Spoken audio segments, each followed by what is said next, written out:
Et voilà, donc je vais vous donner la parole. Merci Ulysse. Eh bien, merci à tout le monde d'être venu, si nombreux, hein, du coup, je peux le dire. Oui, avant de commencer, je voulais remercier la mairie de Caen de m'accueillir, remercier Ulysse pour avoir organisé cette conférence, l'association Luerne, David Romeuf, ici présent, son président, et bien sûr Mathieu Pou pour les fouilles conduites sur le plateau de Caen depuis maintenant 2001, hein, ça fait quelques années, et mon employeur, donc ADES, qui est une SCOP. Donc je le précise, donc un opérateur d'archéologie préventive qui est basé à Toulouse, mais qui possède une petite agence tout près d'ici, à Saint-Saturnin. Donc on est nombreux, mais à la fois pas tellement. Donc n'hésitez pas à me couper pour que ce soit plus vivant. Si vraiment il y a des mots, j'ai pas spécialement l'habitude de parler au public comme ça. Donc si c'est pas très clair, il n'y a pas de problème. Hein, je m'en offusquerai pas. Voilà. Donc excusez-moi. Je vais présenter mon travail en tant qu'archéologue et en tant que céramologue. Donc je suis obligé de revenir un petit peu sur mon parcours universitaire et professionnel pour vous remettre un peu dans le contexte. Donc c'est un parcours qui est très lié au site de Coran. Et c'est une histoire qui remonte maintenant à une vingtaine d'années, puisque j'ai donné mes premiers coups de truelle sur le site en 2004. Donc ça date pas tout à fait d'hier. J'ai accompagné les fouilles en internant principalement plus trop sur le terrain, mais très vite plutôt sur les rapports, en étudiant la céramique au fil des campagnes de fouilles annuelles, à partir de 2008. Et j'ai commencé à préparer ma thèse, beaucoup plus tard, à partir de 2017 jusqu'en 2019, au moment où je l'ai soutenue. 2019, c'est l'année où j'ai été recruté par l'entreprise ADES, donc pour intervenir sur des fouilles en tant que spécialiste de la céramique et en tant que responsable d'opération, c'est-à-dire en tant que chef de chantier pour des fouilles. Donc voilà, j'ai été en grande partie formé grâce aux recherches de Mathieu Pou sur le plateau de Coran. Et voilà, donc là maintenant ce que je vais vous faire, c'est une présentation de ma thèse qui est consacrée pour l'essentiel à la céramique du site de Coran, puis à une présentation également de mes recherches sur des sites plutôt d'autres sites arvernes, sur des sites plutôt de plaine, et qui s'inscrivent en grande partie dans le prolongement de mon travail de thèse. Voilà, ma thèse qui par ailleurs donc est tout fraîchement publiée. Là, le bouquin est sorti au mois de mars, je crois, 2024, là, aux éditions Monique Mergual, et grâce en grande partie au soutien financier d'ADES à nouveau et du Conseil général via l'association Luerne. Voilà, donc l'objectif de cet exposé, c'est un peu de vous faire vous montrer un peu la diversité des problématiques qu'on peut aborder grâce à la céramique en archéologie, et également de donner un aperçu de la richesse du patrimoine archéologique auvergnat, et spécialement de Coran et des abords immédiats, et la vitalité des recherches qui se sont déroulées ces 3 dernières décennies. Donc voilà, le sujet de recherche de ma thèse, c'était donc le site de Coran. Le site de Coran, donc c'est ce qu'on appelle un oppidum celtique, un site en général de hauteur ou fortifié qui caractérise la fin de l'époque gauloise. On parle de la Tène finale comme période. C'est-à-dire, voilà, c'est la dernière phase de l'âge du fer. Donc des oppidas tels que Coran, on en connaît plusieurs dizaines en Gaule, sachant que en général, ça constitue plutôt des capitales de cités, des chefs-lieux territoriaux.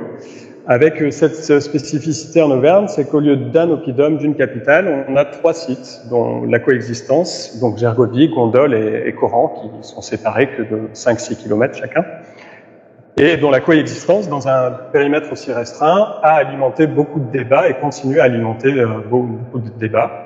Donc je n'irai pas en profondeur dans ces débats, mais je les aborderai un tout petit peu.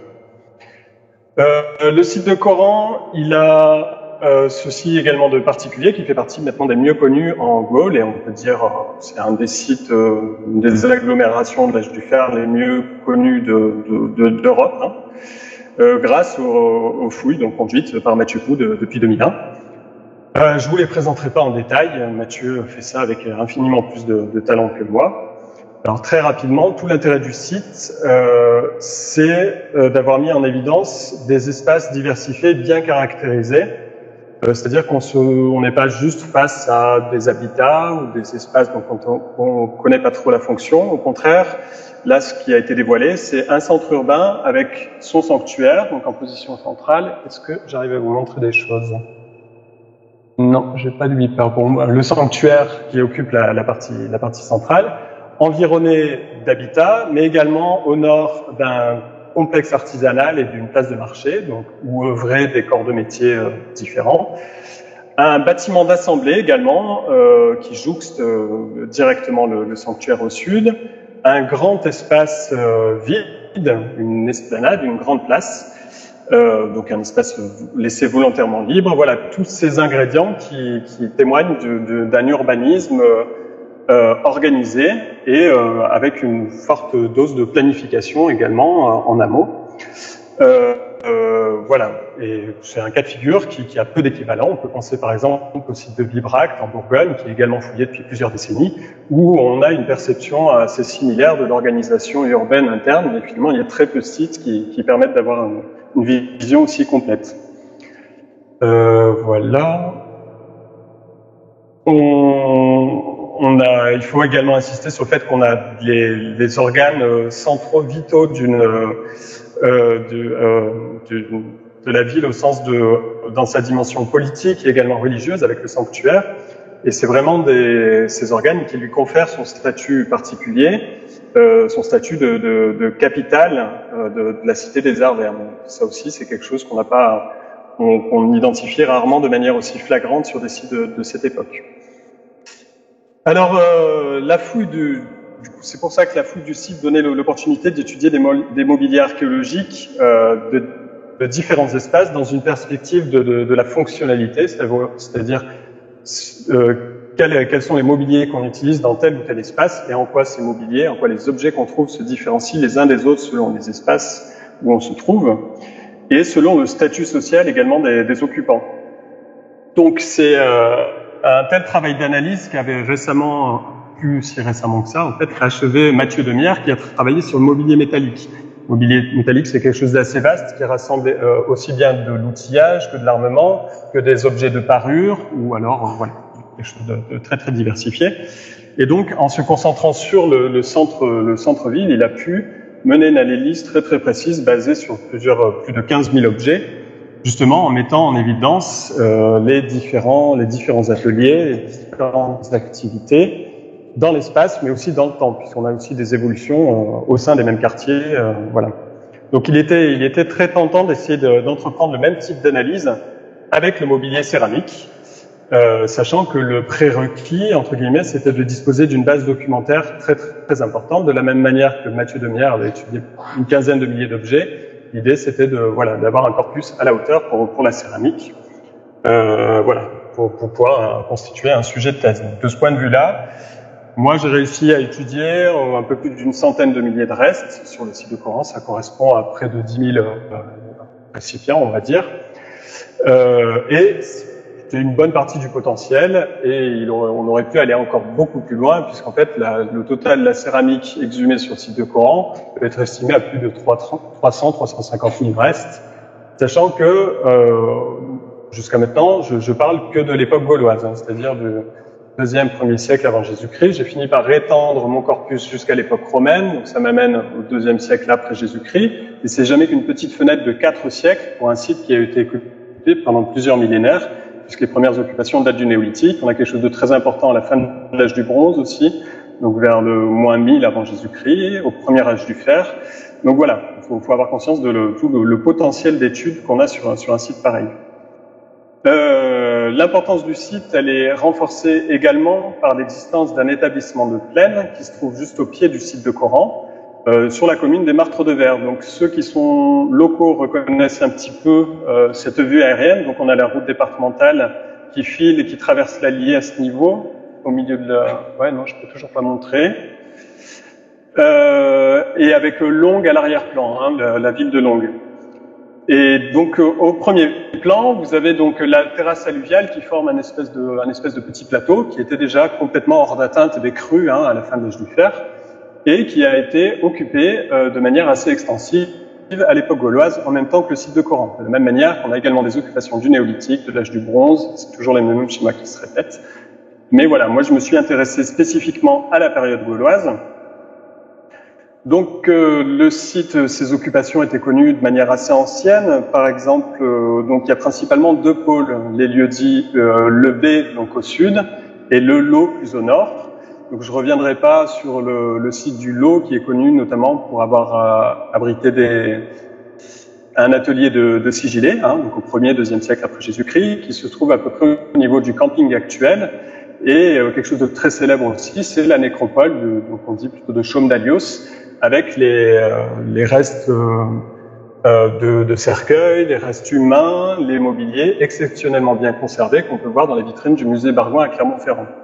Alors il faut savoir que cette nécropole de Chaume d'Alios comportait également des sépultures d'époque gauloise, qui sont moins connues, mais on a quelques mobiliers d'époque gauloise, comme des vaspins, et également ce casque, donc en haut à droite, ce casque en bronze de type étrusco-italique. Donc c'est une production du nord de l'Italie, et il y a fort à parier qu'elle est appartenue à une sépulture d'époque gauloise, puisque en fait elle a été mise au jour lors de la construction de la voie ferrée dans les années 1850, avec une mention quand même du fait qu'elle était en association avec des restes osseux. Donc on peut supposer que ça appartient bien à une sépulture d'un individu, donc qui était par conséquent probablement un guerrier équipé d'un casque de type italique. Donc l'hypothèse qui vient à l'esprit, c'est celle d'un guerrier gaulois à Rennes, mais qui aurait servi en tant qu'auxiliaire dans les troupes de l'armée romaine, en tant que mercenaire. Ça se faisait beaucoup à cette époque. Donc c'est quand même pas rien, et c'est quelque chose qui est strictement contemporain de l'oppidum de Coran, c'est-à-dire qu'on doit se passer à la fin du IIe siècle avant Jésus-Christ. Voilà pour le secteur du Lot. Pour le secteur du B, donc plus au sud, plus près de la boucle de l'Allier, du pont actuel qui franchit l'Allier. On a également cette sépulture qui a été fouillée en 1991 par René Liabeuf, à gauche sur ma photo. Et donc peut-être un petit groupe funéraire, une autre nécropole qui pouvait être attachée aussi de Coran. Mais pas seulement, puisqu'il y a d'autres types de vestiges qui doivent se rapporter à des habitats ou alors à d'autres types d'occupations qui sont assez mal cernées compte tenu des conditions de découverte et qui permettaient déjà de supposer la présence d'une petite agglomération d'au moins 3 ou 4 hectares en bordure d'Allier. Donc j'ai moi-même conduit des prospections en 2013, donc vous avez une carte qui est difficilement lisible vu l'échelle. Simplement en jaune, j'ai représenté mes couloirs de prospection, c'est-à-dire là où on est passé avec mes collègues au sol. Donc la prospection pédestre, on parcourt le sol à la recherche d'objets. Et en l'occurrence, là, la méthodologie, c'était de tous les pointer précisément avec un GPS. Voilà, pour obtenir des nuages de répartition comme ça. Donc vous pouvez voir au sud des concentrations assez marquées, mais finalement, une répartition de ces restes d'amphores, de ces tessons, sur l'ensemble du replat. Et en l'occurrence, voilà, il s'agit principalement de restes d'amphores, donc des tessons d'amphores binaires italiques, c'est-à-dire des amphores qui ont été produits par des Italiens pour contenir du vin et pour exporter leur production, dont les Gaulois étaient particulièrement friands, puisque sur les sites gaulois de cette époque, on les retrouve par tonnes, littéralement. Et voilà, ce qui est très intéressant, c'est que ces tessons d'amphores, là, ils sont beaucoup plus présents quand on parcourt les champs, par exemple, que les restes de tuiles à rebord gallo-romaines, qu'on connaît très bien par ailleurs. Là, ça montre bien qu'on a plutôt affaire à un site gaulois avec une réoccupation romaine à la marge, mais on a principalement une grosse occupation gauloise qui, en fait, plutôt que de 3-4 hectares, devait s'étaler sur 10, 15, voire une trentaine d'hectares si on prend en compte l'ensemble du replat. Donc par la suite, en 2014, moi j'ai conduit des petites fouilles. En fait, c'était plutôt des sondages, des tranchées de sondage ouverts à la pelle mécanique, exactement comme on fait dans le cadre de diagnostic, comme le fait l'INRAP régulièrement, pour évaluer la présence ou non de vestiges. Donc voilà, c'était en programmé avec une petite équipe de bénévoles en 2014. Et on a pu mettre au jour une cinquantaine de structures sur 500 mètres carrés, donc une densité modérée qui n'est pas du tout celle qu'on trouve sur le site de Coran, mais malgré tout des vestiges qui occupent à peu près tout l'espace. Et voilà, une phase d'occupation bien cernée qui correspond donc à la période dite de l'Athènes des Huns, c'est-à-dire la fin du 2e ou le tout début du 1er siècle avant Jésus-Christ, les années 120-90 avant notre ère. Donc ça correspond exactement à la première phase de développement de l'oppidum de Coran. Donc on a une agglomération relativement étendue, peut-être avec un tissu d'occupation qui n'était pas très dense comme on a sur le site de Coran, peut-être avec une période d'occupation qui a été relativement brève, finalement de 30-40 années, mais malgré tout quelque chose qui occupe une grande partie de ce replat, cette terrasse alluviale moyenne en bordure d'Allier, et avec une connexion directe avec les berges de l'Allier qui permet de formuler un certain nombre d'hypothèses sur lesquelles je reviendrai un petit peu plus tard dans mon exposé. Voilà, donc je vais passer maintenant un petit peu plus justement au cœur du sujet, c'est-à-dire à la céramologie. Donc il faut savoir que moi, mes recherches en céramologie, elles s'inscrivent pas du tout dans un terrain complètement vierge à la base, puisque il faut savoir qu'en fait les recherches en céramologie étaient déjà, avant que j'arrive, finalement très très poussées en Auvergne. Donc c'est quelque chose qui est assez connu du grand public pour l'époque romaine. On connaît les ateliers de sigillés de Lezoux, par exemple, puisqu'il y a un musée, on sait qu'il y a quelque chose d'important pour cette période. Par contre, pour l'époque gauloise aussi, grâce aux travaux des chercheurs des dernières décennies, notamment depuis les années 2000, on a vraiment une connaissance très très poussée de la céramique et de l'évolution de la céramique pendant les 5 siècles du second âge du fer, du 5e au 1er siècle avant notre ère. Et voilà, on a ce qu'on appelle une sériation, donc un système où on a organisé la documentation et on a organisé chronologiquement, qui finalement a peu d'équivalent dans l'ensemble de la France, avec une précision qui est très très importante. Donc voilà, qu'est-ce que je voulais dire également ? Voilà, c'est notamment grâce à des sites comme l'agglomération d'Olnac, qui en fait se trouve sur le site, sur la commune de Clermont-Ferrand. La céramologie, donc comment ça se passe, une étude céramologique? Alors il y a plusieurs échelles d'analyse, mais là, on va dire l'échelle de base, c'est ce qu'on appelle un ensemble céramique, c'est-à-dire tous les tessons de céramique qui proviennent d'une même couche archéologique ou d'un même comblement de fosse ou d'un même comblement de fossé, par exemple, une structure. Et voilà, donc ces ensembles céramiques, ils ont d'autant plus de valeur en général qu'ils sont abondants. Donc on aime bien travailler sur ces périodes avec des centaines, voire des milliers de restes pour un seul et même ensemble. Et donc on commence par déballer, on se retrouve avec un gros tas de tessons qu'on commence par trier. Donc l'étape du tri, vous avez une petite illustration. Donc voilà, on a quelque chose qui commence à s'organiser un petit peu. Et dès cette étape du tri, finalement, on a déjà une partie de l'information qui ressort, c'est-à-dire le tri, il se base sur des catégories ou des familles de production qui, en elles-mêmes, caractérisent déjà certaines périodes. Donc, typiquement, je reviens sur la sigillée, elle caractérise l'époque romaine, le 1er, 2e siècle ou plus tard.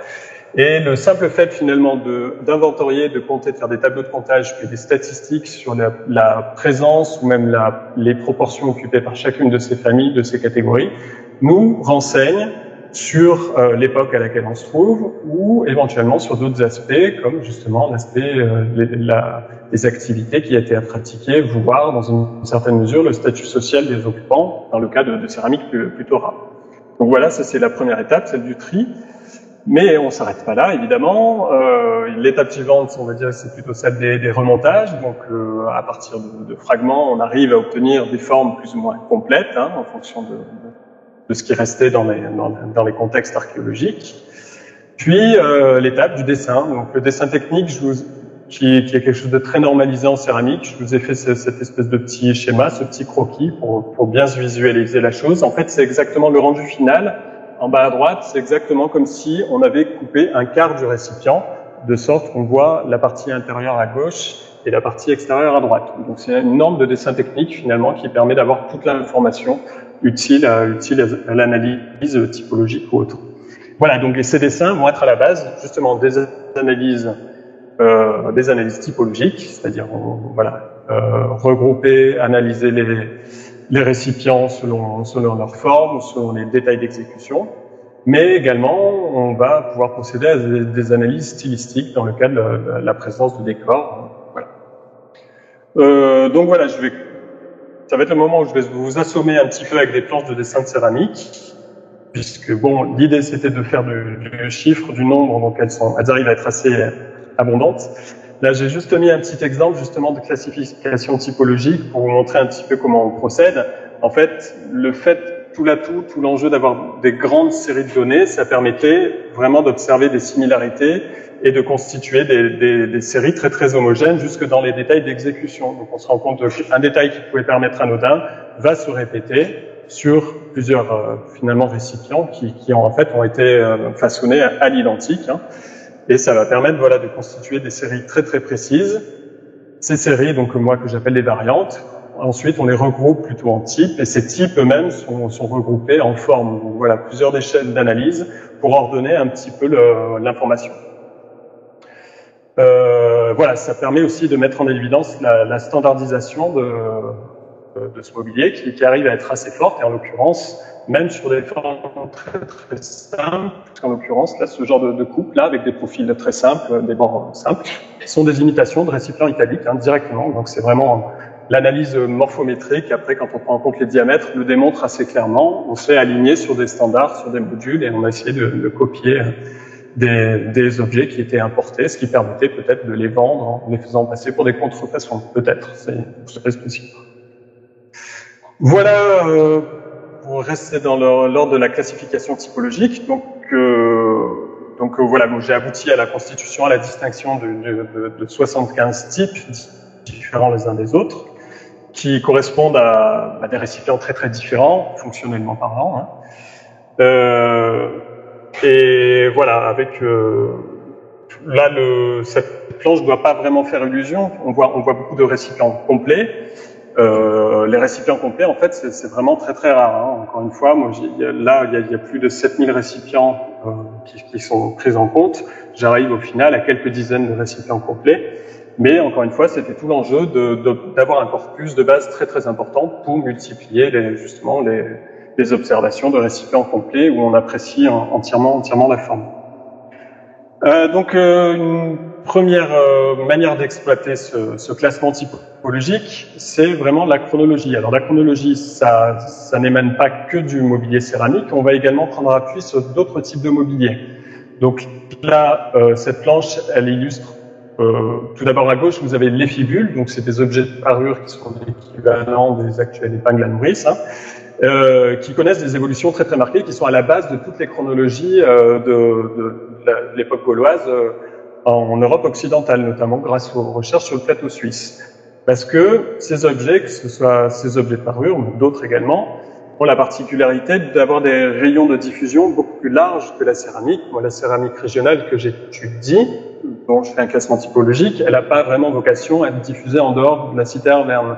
Au contraire de ces fibules dont on va retrouver les mêmes types jusqu'au plateau suisse par exemple et dans l'ensemble de la Gaule, ce qui va permettre de mettre en correspondance, de confronter les chronologies des différentes régions entre elles. Quel cas, si quelqu'un propose quelque chose de complètement absurde chronologiquement, on a tout de suite un moyen de contrôle de voir, non, c'est pas possible, en association avec telle ou telle fibule, un ensemble ne peut pas être ancien, etc. C'est la même chose dans une certaine mesure pour les monnaies, qui également ont la particularité souvent de copier des motifs, des images qui appartiennent aux numéraires grecs ou gaulois. Donc là, on a encore des moyens d'ancrage directement à des chronologies méditerranéennes, par exemple avec des imitations de statères de Philippe de Macédoine, qui font partie des premiers monnayages qu'on retrouve en Gaule, quoi. Voilà, il faut également parler des amphores, donc les amphores binaires dont je parlais tout à l'heure, qui connaissent des évolutions typologiques assez marquées au 2e, 1er siècle avant Jésus-Christ, pour parler simplement des amphores de cette époque. Et voilà, ces évolutions se prêtent finalement à une analyse typologique, ce qui va nous permettre de comparer des sites entre eux. Donc, par exemple, sur ce diagramme là, qui est assez costaud, il y a des ensembles qui proviennent de Lyon, il y a des ensembles qui proviennent de Roanne, et on peut mettre au milieu des ensembles de Coran pour vérifier, aborder la succession chronologique, sans que ce soit une preuve en soi. Mais voilà, c'est la combinaison ensuite de tous ces critères, plus la céramologie qui arrive avec, qui va nous permettre d'obtenir des chronologies solides. Je vous mets juste un petit exemple qui est un peu un des aboutissements de mon travail de thèse, c'est d'obtenir des planches de synthèse comme ça, qui donnent un aperçu complet de toute la céramique qu'on peut trouver pour tel intervalle, telle période chronologique.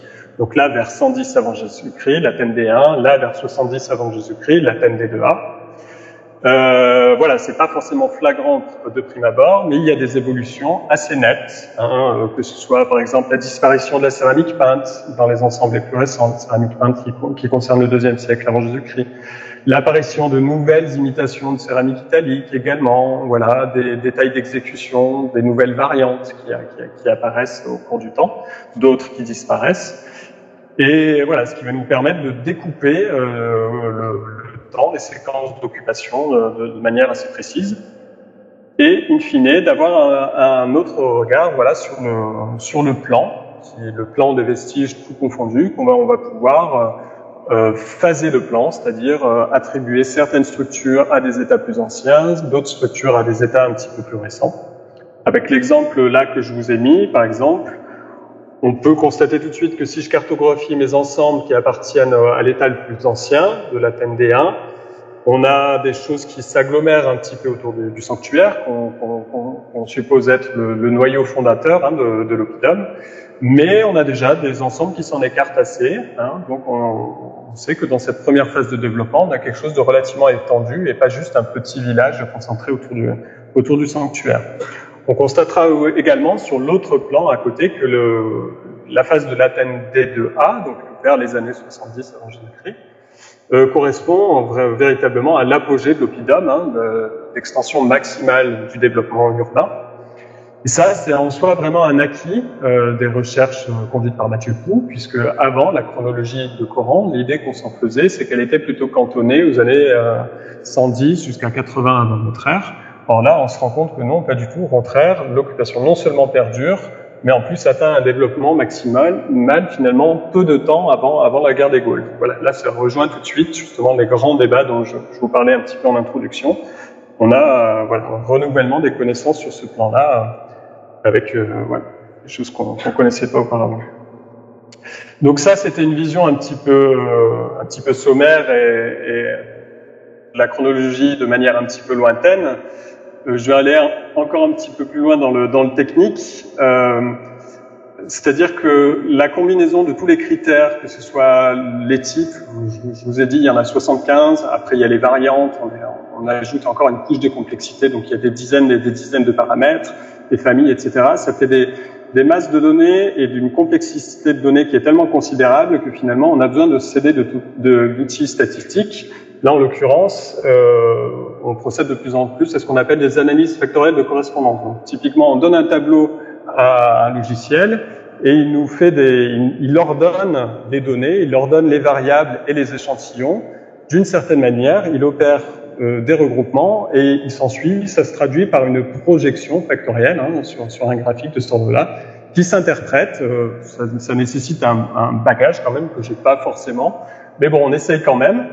Et les essais ont été assez fructueux. Donc sur celui-là, c'était une première approche sur l'ensemble de ma chronologie du IIe siècle avant Jésus-Christ au IIe siècle après Jésus-Christ, avec finalement la couche de données la plus simple, qui était simplement mes familles de production. Donc j'avais une douzaine de critères. Et voilà, on a quelque chose qui fonctionne assez bien, qui se lit presque comme une frise chronologique, avec en haut à droite du U ou du V plutôt, qui est formé les ensembles les plus anciens, et puis en haut à gauche les ensembles les plus récents, et mes échantillons qui s'ordonnent relativement bien dans les grandes lignes. Ensuite, par contre, quand j'ai essayé d'aller sur une échelle de temps plus précise, c'est-à-dire en me cantonnant au 1er siècle avant Jésus-Christ, c'est-à-dire là où j'avais plus de documentation, et là, finalement, ça marchait plus. J'ai obtenu un nuage complètement informe, sans organisation chronologique. Et en fait, moi, la manière dont je l'interprète, c'est qu'arrivé à ce stade, la précision que je demandais à mon analyse, ça fonctionne plus, parce que les variations fonctionnelles sont tout aussi importantes que les variations chronologiques. Autrement dit, quand on observe des différences de la proportion de telle ou telle famille de production dans tel ou tel entre différents ensembles, ça a autant de chances de relever d'une évolution chronologique générale que de différences qui sont liées aux activités qui étaient pratiquées dans tel ou tel lieu ou du statut social. Parce que voilà, je suis à une échelle d'une résolution chronologique qui était trop réduite. Donc voilà, c'est un petit peu compliqué, je ne sais pas si je l'explique assez clairement, mais ça c'était vraiment le cœur de ma problématique, d'essayer d'affiner la chronologie et de voir, au bout d'un certain stade, quand est-ce qu'on a des différences qui relèvent d'autres choses, et pour simplement également, ne serait-ce que pour éviter le piège de surinterpréter ce qui relevait de la chronologie ou non. Donc j'ai fait d'autres essais d'analyse factorielle de correspondance, cette fois en cherchant des critères que je jugeais moins sensibles aux variations fonctionnelles, c'est-à-dire des choses qui avaient peu de chances de relever de choix fonctionnels. Donc typiquement, je me suis concentré sur les différents types ou les différentes les différentes variantes de formes basses de céramique de table, en considérant que je vois bien qu'on passe d'une forme à une autre, mais les formes sont exactement analogues sur le plan fonctionnel. Il n'y a pas de raison d'en choisir une plutôt qu'une autre. Donc, si on passe de l'une à l'autre, c'est que ça a toutes les chances d'être un mouvement chronologique général. La même chose pour les décors, finalement. Ces décors, on voit bien qu'on a une succession finalement, ça relève plutôt de modes assez ponctuels dans le temps et pas forcément d'un choix, d'un ensemble, d'un espace à l'autre. Donc voilà, j'ai essayé de mettre en œuvre ces analyses. Ça a relativement bien fonctionné puisque cette fois, mes horizons chronologiques très, très précis, j'arrive un petit peu mieux à les distinguer. Ils s'ordonnent un petit peu mieux sur les échelles de temps. Autrement dit, j'arrive à individualiser des faciès de plus en plus précis. Et ça va avoir un intérêt, par la suite, un retentissement en permettant peut-être de mieux dater les occupations d'autres sites. Donc, par exemple, quand on reprend le cas de l'oppidum de Gergovie, vous savez que la grosse question qui se pose, c'est de savoir si César, quand il est arrivé pendant la bataille de la guerre des Gaules, et typiquement la bataille en 52, la bataille de Gergovie, s'il s'est retrouvé à Gergovie face à une ville importante, si c'est une ville qui a été assiégée, ou simplement un site militaire, un site de cantonnement investi à la hâte dans le cadre des événements de la guerre des Gaules, justement. Eh ben, le fait est que pour le moment, en fait, c'est pas évident de répondre à cette question quand notre seul outil chronologique, c'est le mobilier céramique. On est un petit peu démunis. C'est pas évident de dire si un ensemble date plutôt des années 50 ou des années 40 avant Jésus-Christ. Et voilà. Alors moi, grâce au travail de Coran, j'ai pu individualiser une phase que je suppose dater vraiment plutôt des années 50 avant notre ère. Et ça va être un outil pour avancer un petit peu sur cette question et pour, non pas avoir une réponse immédiate, mais essayer d'aborder plus finement cette question de la présence ou non de vestiges antérieurs à la conquête sur l'oppidum de Gergovie, par exemple. Voilà pour ce qui concerne la chronologie. Moi, je vais passer un petit peu maintenant à d'autres aspects. Donc, la céramologie, elle a comme autre enseignement de renseigner l'économie des sociétés du passé, notamment les échanges commerciaux. Donc, les témoins les plus flagrants de ces échanges commerciaux, encore une fois, c'est par exemple les enfants ordinaires dont je parlais tout à l'heure, qui traduisent véritablement un boom économique des échanges entre l'Italie et la Gaule, qui intervient à la fin du IIe siècle avant Jésus-Christ. Donc, on a des masses d'amphores considérables qui arrivent sur les sites de Gaule, non seulement du sud de la Gaule, mais aussi en Gaule interne, notamment sur des grands sites comme le site de Coran.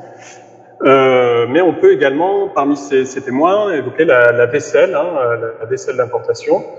Donc, il s'agit notamment de céramique à vernis noir, produite en Campanie. Voilà, j'en ai mis quelques photos en haut. On a également un petit peu de céramique culinaire, d'autres choses de manière un petit peu plus marginale. Voilà, et à l'appui de mon corpus, moi, j'ai pu constater que la collection de Coran, qui compte un peu plus de 500-600 restes de vaisselle d'importation, principalement italique, en fait, c'est une des plus riches, des plus conséquentes pour la Gaule interne. Alors, c'est des quantités qui restent très modestes par rapport au site du Languedoc ou de la Provence de la même époque, où ces céramiques, par exemple les céramiques à vernis noir, font vraiment partie des objets du quotidien. En Gaule interne, par contre, c'est vraiment pas du tout le cas. Et la collection de Coran est vraiment peut-être la plus importante en nombre de restes, si on met de côté le site de Toulouse, qui est un petit peu un ovni, mais qui est encore très proche du littoral méditerranéen, quoi. Donc on a vraiment quelque chose en tout cas d'équivalent au site de Lyon, par exemple, qui était également un gros site importateur, ou encore une fois au site de Bibracte. Et ça, à l'appui des amphores, ça témoigne vraiment de ce rôle prépondérant que tient le site des Corans dans les réseaux d'échange économiques de la Gaule.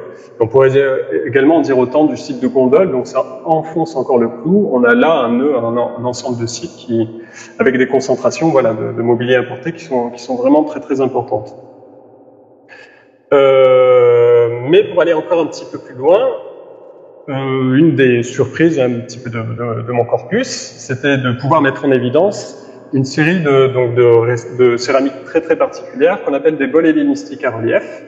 Donc c'est des productions à décor moulé déjà, donc ça permet de les identifier assez facilement. C'est un petit peu la même chose que la sigillée, sauf que c'est 2 siècles avant, quasiment. Ces céramiques à décor moulé, elles sont produites autour de la mer Égée, principalement sûrement en Asie mineure. À Éphèse, il y a des ateliers qui sont très très bien connus, mais peut-être également dans le Péloponnèse ou ailleurs, jusqu'au Levant. Enfin, c'est difficile de le déterminer avec certitude. Et la collection réunie, qui réunit une douzaine, je crois que c'est 13 restes en tout et pour tout, c'est quelque chose de très modeste, qui tient aisément dans une boîte à chaussures, mais qui a énormément d'intérêt, du fait notamment de leur rareté, parce que autant ce sont des productions qui sont assez bien diffusées dans l'est du bassin méditerranéen, elles sont très très rares à l'ouest du bassin méditerranéen, et y compris même sur les sites du Languedoc, donc je vous parlais tout à l'heure, qui eux livrent d'habitude beaucoup de céramique d'importation. Là, c'est pas du tout le cas. Donc j'ai fait un petit recensement à partir de la bibliographie des sites qui ont livré ce type de céramique. Vous voyez qu'il y en a quelques-uns, mais la plupart du temps, c'est vraiment on compte les tessons à l'unité ou à la dizaine, grand maximum.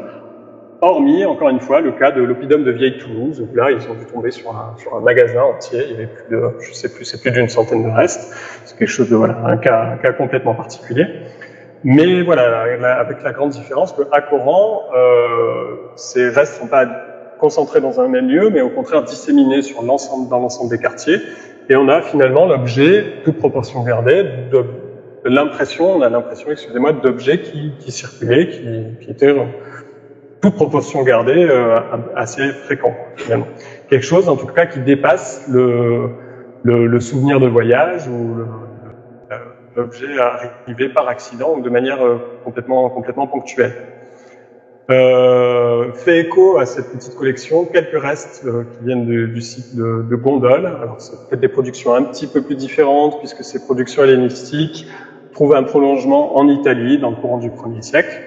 Mais voilà, on a une concentration notable de ces céramiques d'importation très très rares à Coran et dans l'ensemble du territoire arverne. Et quand on regarde un petit peu la répartition à l'échelle de la Gaule, on se rend compte excusez-moi, on a quelques points qui essaiment au-delà finalement de la frange littorale du Languedoc, sur les plateaux du Larzac et dans les Cévennes. Et c'est quelque chose qui, moi, m'a permis de formuler l'hypothèse d'itinéraires commerciaux traversant directement les Cévennes pour joindre les Arvernes au littoral méditerranéen. Et sachant que c'est une idée qui est presque iconoclaste par rapport à l'historiographie de l'étude de la Gaule de l'âge du fer, puisqu'on a tendance à considérer que l'existence de deux axes majeurs qui sont l'axe Haute-Garonne, qui dessert Toulouse, puis qui va sur l'Atlantique, et l'axe Rhône-Saône, juste à Lyon. Or, moi, il y a quelque chose qui me gêne terriblement là-dedans, c'est que les sites arvernes, le site de Coron, est complètement à l'écart de ces deux courants d'importation, et ça permet très difficilement d'expliquer la présence de cette masse d'amphore, de ces masses de céramique d'importation. Et voilà, moi, il me semble que j'ai trouvé dans la répartition de ces bols hellénistiques à relief dans le sud du Massif central un indice supplémentaire de l'existence d'un axe, de plusieurs itinéraires de circulation qui étaient directement contrôlés par les Arvernes pour finalement assurer ensuite une redistribution à l'ensemble de la Gaule. Oui. Et ben alors, justement, la circulation fluviale, ça peut pas s'entendre pour cette partie, pour cette circulation dans les Cévennes, je pense. Donc là, on parle forcément de circulation terrestre. Alors moi, justement, j'ai eu un petit peu, j'ai fait un pas de côté vers les sources d'époque moderne et un petit peu médiévale, en faisant le lien avec le chemin de Régordane, et les chemins de muletiers qui étaient encore bien empruntés jusqu'au XIXe siècle et qui permettaient d'acheminer des denrées, y compris du vin, en passant d'ailleurs, en faisant communiquer des sites comme Saint-Flour et les sites d'Ardèche, par exemple. Mais pour ce tronçon de circulation, donc on est évidemment sur de la voie terrestre. Par contre, arrivé à Coran, on peut se poser la question de savoir si à partir de là, on n'a pas affaire à une circulation fluviale qui emprunte le cours de l'Allier. Là encore, les sources modernes plaident largement dans ce sens, puisque la batellerie sur l'Allier, c'est quelque chose de très bien documenté, qui permettait d'acheminer des denrées, des masses de marchandises importantes, qui se comptaient vraiment en tonnes. et avec une navigation.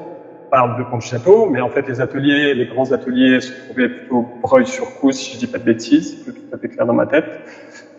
Brassac-les-Mines, pardon, oui, c'est plutôt ça. Et on parle également d'un lien avec les flottations de bois, beaucoup plus en amont, à partir de Langeac, pour finalement ce qui constitue la matière première des embarcations. Donc un système qui finalement pouvait remonter relativement à l'amont. Voilà, donc l'hypothèse qui pouvait se dessiner, c'est que le site de Coran, le site du B plus particulièrement, mais les deux ne font qu'un, naturellement, on pourrait se trouver à un point de rupture de charge où justement les denrées, le vin, les céramiques d'importation arrivent par voie terrestre par les Cévennes, et à partir de là, l'Allier devient assez navigable pour qu'on fasse transiter les marchandises sur l'Allier, pour desservir ensuite l'ensemble de la Gaule grâce à la Loire, en aval. Voilà, donc avec l'hypothèse d'un site portuaire pour l'agglomération du B. Alors, il faut bien préciser tout de suite que il n'y a aucune attestation archéologique pour le moment d'une navigation sur l'Allier à la fin de l'âge du fer. C'est quelque chose qui reste à démontrer, si tant est qu'il en reste des vestiges dans le cours de l'Allier. Mais il me semble qu'il y a quand même des arguments assez solides pour envisager en tout cas cette hypothèse. Voilà, donc ça fait partie des éléments qui permettent de jeter un petit peu un regard nouveau justement sur l'évolution des agglomérations. Donc on parlait de 3 sites, Coran, Gondole et Gergovie. Si on ajoute dans l'équation le site du B, ça change un petit peu la donne, puisque l'un des 3 oppidums, à savoir Gondole, occupe lui aussi une position en bord d'Allier qui pourrait correspondre à un rôle portuaire. Or, le début du site de Gondole, on se situe environ vers 80 avant Jésus-Christ, exactement à l'époque de l'abandon du site du B. Je vous ai dit tout à l'heure, la période d'occupation du B se cantonnait à la fin du deuxième ou au début du 1er siècle avant Jésus-Christ. On a l'impression, dans l'état actuel des données, qu'il pourrait y avoir eu une espèce de déplacement de cette occupation basse, ce qui pose la question d'une éventuelle complémentarité pendant un temps du site de Coran avec le site de Gondole, peut-être que le rôle d'interface commerciale autrefois dévolu au B a fini par échoir au site de Gondole pendant un temps. Puis, peut-être, dans un 3e temps, une complémentarité entre le site de Gergovie et le site de Gondole, puisque Gondole, pour le coup, est bien placé pour servir d'interface portuaire ou, on va dire, avec les axes de communication pour le site de Gergovie. Donc voilà, ça permet un petit peu de donner une autre perspective sur les mutations socio-économiques et politiques qui ont affecté le territoire arverne au 1er siècle avant Jésus-Christ. Et c'est quelque chose qui est nouveau, on pouvait pas formuler les idées dans ce sens avant finalement les résultats de recherche assez récents. Voilà, donc maintenant je vais passer un petit peu plus à ce qui concerne justement l'analyse fonctionnelle, qui est un autre volet de ma thèse. Je me rends compte que le temps passe, je vous ai déjà occupé 3/4 d'heure et je suis pas à la moitié, donc je vais essayer de faire un peu plus vite. Alors voilà, cette analyse de fonctionnel, moi on va dire que j'ai procédé par plusieurs échelles d'analyse. Tout d'abord, je me suis tout simplement amusé à regarder le nombre de tessons de céramique comparé au nombre de restes de faune et au nombre d'amphores. Ça faisait un premier indicateur comme ça. Et donc, sur les graphiques ici, j'ai comparé des espaces entre eux, donc le sanctuaire, les quartiers qui environnent le sanctuaire de Coran, et le site du B que je vous ai montré tout à l'heure. Donc, par exemple, il en ressort quelque chose qui n'était pas évident, en tout cas pour moi, de prime abord. Le sanctuaire se caractérise, par rapport aux autres espaces, avant tout par l'abondance de restes de faune, parce que c'est un sanctuaire où on mangeait énormément, de manière collective, en groupe. Et voilà, c'est un site de sanctuaire qui se caractérise surtout par la tenue de festins, de libations également, de vin également, mais finalement, quand on regarde les données vraiment strictement quantitatives, c'est surtout les restes d'ossements animaux, les restes de bétail qui apparaissent complètement faramineuses.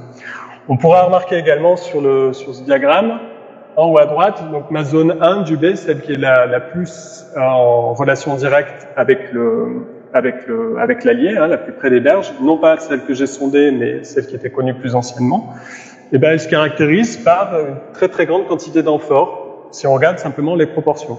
Donc là encore, ça peut venir à l'appui de cette idée d'un site à vocation strictement commerciale, notamment avec peut-être du débarquement d'amphores. Mais on remarquera aussi tout de suite que mes camemberts sont tout petits, c'est parce que là j'ai des masses de documentation qui sont pas énormes, et on n'est pas bien à l'aise pour aller vraiment loin, pour affirmer les choses. S'il faudrait fouiller beaucoup plus pour voilà, avoir des bases statistiques plus solides. Pour aller un petit peu plus loin, donc je reviens sur ma classification typologique. Cette image, je vous l'ai déjà montrée, et vous voyez que j'avais ordonné un petit peu mes types en deux catégories principales, que j'appelle la céramique commune, c'est-à-dire sous-entendu les récipients à vocation utilitaire, et la céramique fine, la vaisselle de table. Donc ça, j'ai essayé d'affiner un petit peu plus ce cadre. Attendez, je vous montre d'abord un exemple de cartographie, simplement quand on essaie de cartographier justement les quantités. Là, c'est la céramique commune, dite plutôt utilitaire, hein.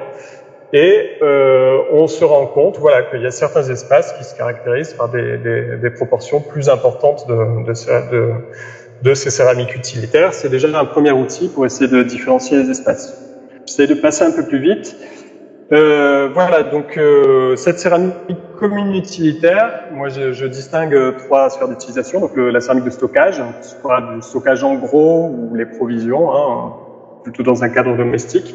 Les céramiques de cuisson, il faut savoir que la casserole des Gaulois, on la connaît, ça s'appelle un pot à cuire, c'est plutôt une forme haute. Et c'est quelque chose qui fait peu de doute, on a toujours des traces de feu, ça pose pas trop de problèmes. Et on a d'autres choses, de gros récipients, des espèces de grandes jattes qui ressemblent un peu à nos saladiers, qui ont tendance à avoir des parois un peu solides, un peu robustes. Moi, je suppose que ça sert peut-être à la préparation alimentaire, hein, mélangée. On sait par exemple que les Gaulois mangeaient beaucoup de bouillie, de porridge, ce genre de choses, donc ils pouvaient avoir besoin d'un récipient de ce type, sans exclure évidemment que ça servait également au service, voire même à la consommation des aliments dans un deuxième temps. La vaisselle de table, quant à elle, je crois que mon image elle est un peu cassée, c'est pas grave. Je distingue le service liquide, principalement le service à boisson, des gobelets, des vases à boire, des cruches, et ensuite les formes basses, sachant que parmi les formes basses, il y en a certaines qui sont à l'évidence pas faites pour les liquides, puisque c'est des assiettes, d'autres qui sont un peu plus ambiguës. Ça pourrait très bien servir à boire. On sait que les Romains, les Grecs buvaient souvent dans des coupes, mais ça pouvait servir également à des aliments solides ou semi-liquides, comme les bouillies. Donc là, il y a une incertitude. Donc je préfère créer une classe comme ça, en gardant l'incertitude. Alors après, avec ces classes fonctionnelles, donc j'essaie de comparer entre les espaces, les types de structures. Donc voilà, il y a des dizaines de pages dans ma thèse avec des essais. Il faut bien préciser tout de suite que c'est assez fastidieux, ça donne pas des résultats forcément très flagrants. Mais le principal intérêt, dans un premier temps, c'était de constituer vraiment un référentiel, c'est-à-dire d'avoir une idée de distribution normale, c'est-à-dire encore une fois, grâce à un gros corpus, je pars du principe que si j'ajoute tout ensemble, ça va finalement éliminer un petit peu les biais, les distorsions qu'il peut y avoir dans différents ensembles. Et le meilleur moyen d'avoir une image fidèle de ce qui est le cas normal, ben c'est voilà, d'ajouter un petit peu tous les différents ensembles, pour avoir une base de comparaison. Pour ensuite, quand je veux voir un ensemble, je veux savoir s'il correspond au schéma normal ou au contraire, s'il y a vraiment quelque chose qui se distingue, c'est-à-dire s'il y a une spécificité fonctionnelle.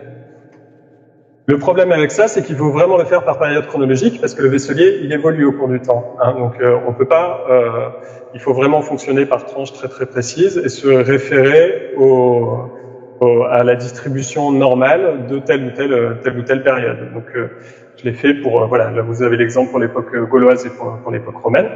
Et ensuite, donc, dans un deuxième temps, ça va me permettre d'aborder mes quantités, mes distributions en classes fonctionnelles, non pas de manière stricte ou simplement en pourcentage, mais avec des écarts à la moyenne. Donc pour chaque catégorie, j'essaie de voir laquelle est similaire vraiment au référentiel ou au contraire s'en écarte très très distinctement. Et c'est un petit peu, donc voilà une synthèse que vous avez sur ce graphique en radar, où chaque polygone en fait correspond à la distribution, aux écarts à la moyenne de distribution des différents quartiers avec le sanctuaire par exemple au milieu. Donc ça va permettre d'exacerber, de vraiment mettre en évidence les spécificités fonctionnelles des espaces ou voilà d'un habitat par exemple, etc. Donc j'ai essayé d'aborder différents types de vestiges, différents secteurs. Alors par exemple, il y a un des dossiers qui concerne des espaces dont on a l'impression, c'était un peu une hypothèse de Mathieu Demierre, hein, grâce au mobilier métallique, il ne s'agit pas strictement d'habitat, mais peut-être plutôt de restaurants, de tavernes, de lieux de commerce de bouche, on distribue de l'alimentation, ce genre de choses. Donc j'ai essayé d'aborder un petit peu ces espaces. Il y en a 3 principalement qui sont caractérisés. L'un d'entre eux, le plus connu, c'est quelque chose qu'on a fouillé en 2008. Vous voyez, c'était cette grande cave creusée dans le rocher sur 18 mètres de long, creusée dans le basalte, hein, quand même c'est pas rien, et qui renfermait dans son comblement des amphores, certaines entières, hein, donc ces amphores italiques. Donc évidemment, on pense à une cave, à un cellier pour le vin, hein, pour stocker du vin, et avec cette hypothèse que le grand bâtiment qui a abrité cette cave, puisqu'il y avait forcément un grand bâtiment qui abritait cette cave, devait ressembler à une espèce de halle et pouvait en fait correspondre à une grande taverne. Donc voilà, j'essaie de voir ce que ça pouvait donner en comparant entre eux ces différents commerces de bouche. Et là encore, on se rend compte qu'on a des cas de figure assez différents, hein, puisque cette grande cave, cette grande taverne, finalement, il y a assez peu de céramique à boisson par rapport à un autre restaurant. Il y a assez peu de cuisson également. La cuisson se trouverait plutôt dans un bâtiment à côté. Mais voilà. Encore une fois, c'est des choses qui ne sont pas non plus hyper nettes, mais qui ressortaient au terme d'une analyse assez précise. Toujours dans ces études de cas pour les analyses fonctionnelles, j'essaie d'aborder de manière un peu plus précise le sanctuaire. Donc, cette fois également, ce que mes classes ont permis de faire, c'est d'observer une évolution d'un état à l'autre, puisque ce sanctuaire il a une durée de vie relativement longue, on va dire entre les années 130 et 50 avant notre ère, principalement, hein, pour son occupation gauloise, avec une refondation, un changement architectural complet en cours de route. Donc on a vraiment deux choses assez distinctes. Et là, j'ai pu observer effectivement des différences d'un état à l'autre, avec principalement la vaisselle de consommation, la vaisselle de table qui devient de plus en plus surabondante et qui pouvait peut-être donner l'impression d'une ouverture de cet espace à des convives de plus en plus nombreux dans le cadre des... Voilà, c'est une des pistes qui pouvait ressortir. Et voilà, à ce stade, je vais tout de suite pouvoir sortir un petit peu du site de Coran pour vous emmener sur le plateau de Gergovie. Alors non pas pour son occupation gauloise, mais le plateau de Gergovie, il comporte également un sanctuaire d'époque romaine, hein, 1er et 2e siècle avant Jésus-Christ, qui a été fouillé par Magali Garcia entre 2006 et 2012. Donc j'ai étudié la céramique de ce site également. Normalement, la publication pourrait paraître assez vite, à l'échelle d'une année ou deux. Voilà, donc je vous ai mis une petite vue aérienne sur le plateau de Gergovie, un plan très sommaire. Donc c'est un plan qui, somme toute, a quelques affinités avec le plan du sanctuaire de Coran, hein, avec la principale caractéristique, c'est celle d'un espace clos, en l'occurrence là par une galerie à portique. Voilà, et un des ensembles céramiques les plus importants, donc ça correspond, il a été livré par une citerne qui se trouvait dans l'angle nord-est de cet espace. Donc voilà, une citerne parmentée en pierre avec, je crois, quelque chose comme 4000 restes de céramique. Donc vous avez une photo en arrière-plan là sur ma diapositive. Donc c'est un des ensembles qui m'a permis de me livrer encore à un essai d'analyse fonctionnelle en prenant appui cette fois vraiment sur les référentiels de Coran, ce coup-ci d'époque romaine, pour voir dans quelle mesure la céramique du sanctuaire, donc pour une époque assez ciblée, hein, surtout pour le 2e siècle après Jésus-Christ, dans quelle mesure elle se distinguait vraiment du référentiel dit normal, voilà, s'il y avait une spécificité. En l'occurrence, c'est assez compliqué quand on prend les événements, puisque par exemple ici sur la barre du milieu, vous voyez en rouge la part très prépondérante de ma classe, donc du service liquide. Là, il ne s'agit pas de service à boisson. Dans cette citerne, on a un ensemble de pichets, hein, qui ressemblent plutôt, pas vraiment de la vaisselle de table, mais plutôt à de la céramique commune utilitaire. On peut supposer qu'il servait à puiser l'eau tout simplement dans la citerne, et on n'est pas certain, loin s'en faut, que cette eau était vraiment faite pour être consommée. Elle pouvait servir à tout un tas de choses, y compris des rites qui sont attestés par les sources romaines, de purification, de purification des lieux, de lavement. C'est des choses qui sont assez codifiées dans la religion romaine. Donc voilà, là on touche un petit peu aux limites, au caractère artificiel de mes classifications ou autres. C'est un outil d'analyse, il faut après passer outre, aller un petit peu plus loin. Mais voilà, un des acquis, c'était de mettre en évidence justement cette part complètement anormale de ces pichets, hein, qui caractérise une activité particulière. Un autre, c'était cette citerne, à son sommet, elle renfermait une énorme quantité de céramique, notamment, beaucoup de céramique culinaire, hein, donc dans le sanctuaire, on a préparé de la cuisine, on a préparé des aliments, c'est certain, et on les a partagés, on les a consommés en groupe, en masse, parce qu'il y avait vraiment une vaisselle qui, avec une multiplicité de récipients, une multiplicité de coupes, d'assiettes, qui montre, voilà, qui témoigne d'un banquet avec une multiplicité de convives, hein, finalement. Donc voilà. Par contre, avec une caractéristique qui ressort toujours à chaque fois, qui était vraie aussi pour le sanctuaire de Coran à l'époque gauloise, c'est la rareté, enfin la faible proportion du stockage. Un sanctuaire, c'est pas vraiment un endroit où on stocke de la nourriture. On la prépare, on la mange en groupe, mais on boit aussi beaucoup dans ces sanctuaires, mais a priori, on stocke pas beaucoup de nourriture. Donc voilà, on a pu se prêter à un petit peu un essai d'analyse spatiale en essayant de caractériser les activités, de vraiment situer les activités dans l'enceinte du sanctuaire. Il y a quelque chose qui ressort à peu près, comme l'endroit où on faisait la cuisine, hein, on peut le supposer avec des foyers. Mais je sais plus ce que je voulais dire. Oh, oui. Mais voilà, oui. Dans un deuxième temps, en faisant une enquête sur l'ensemble des sanctuaires de la Gaule romaine, moi, ce qui m'a frappé, c'est donc, il faut savoir déjà que c'est un champ de recherche qui est encore embryonnaire. Il y a les sanctuaires d'époque romaine, on s'y est intéressé surtout pour leur architecture. Pour les mobiliers, on a surtout regardé les petits mobiliers, les instrumentums, les choses qui semblaient les plus éloquentes. La céramique, ça reste un domaine encore en friche, hein, voilà. Mais il ressort d'un tour d'horizon un petit peu dans toute la Gaule, qu'il y a forcément une grande diversité de cas de figure. Il y a certains sanctuaires qui sont spécialisés vraiment dans la céramique à boisson. Il y en a d'autres où on trouve beaucoup de céramique miniature, par exemple. Ça peut faire apparaître à des rites d'offrande, ce genre de choses. Mais d'autres avec des cas de figure complètement différents. La céramique culinaire, par exemple, qui ressort. Donc voilà, il y a tout un champ de recherche qui s'ouvre et grâce à la céramique, on pourrait sûrement caractériser des types de rituels différents qui correspondent à des sanctuaires très différents les uns des autres.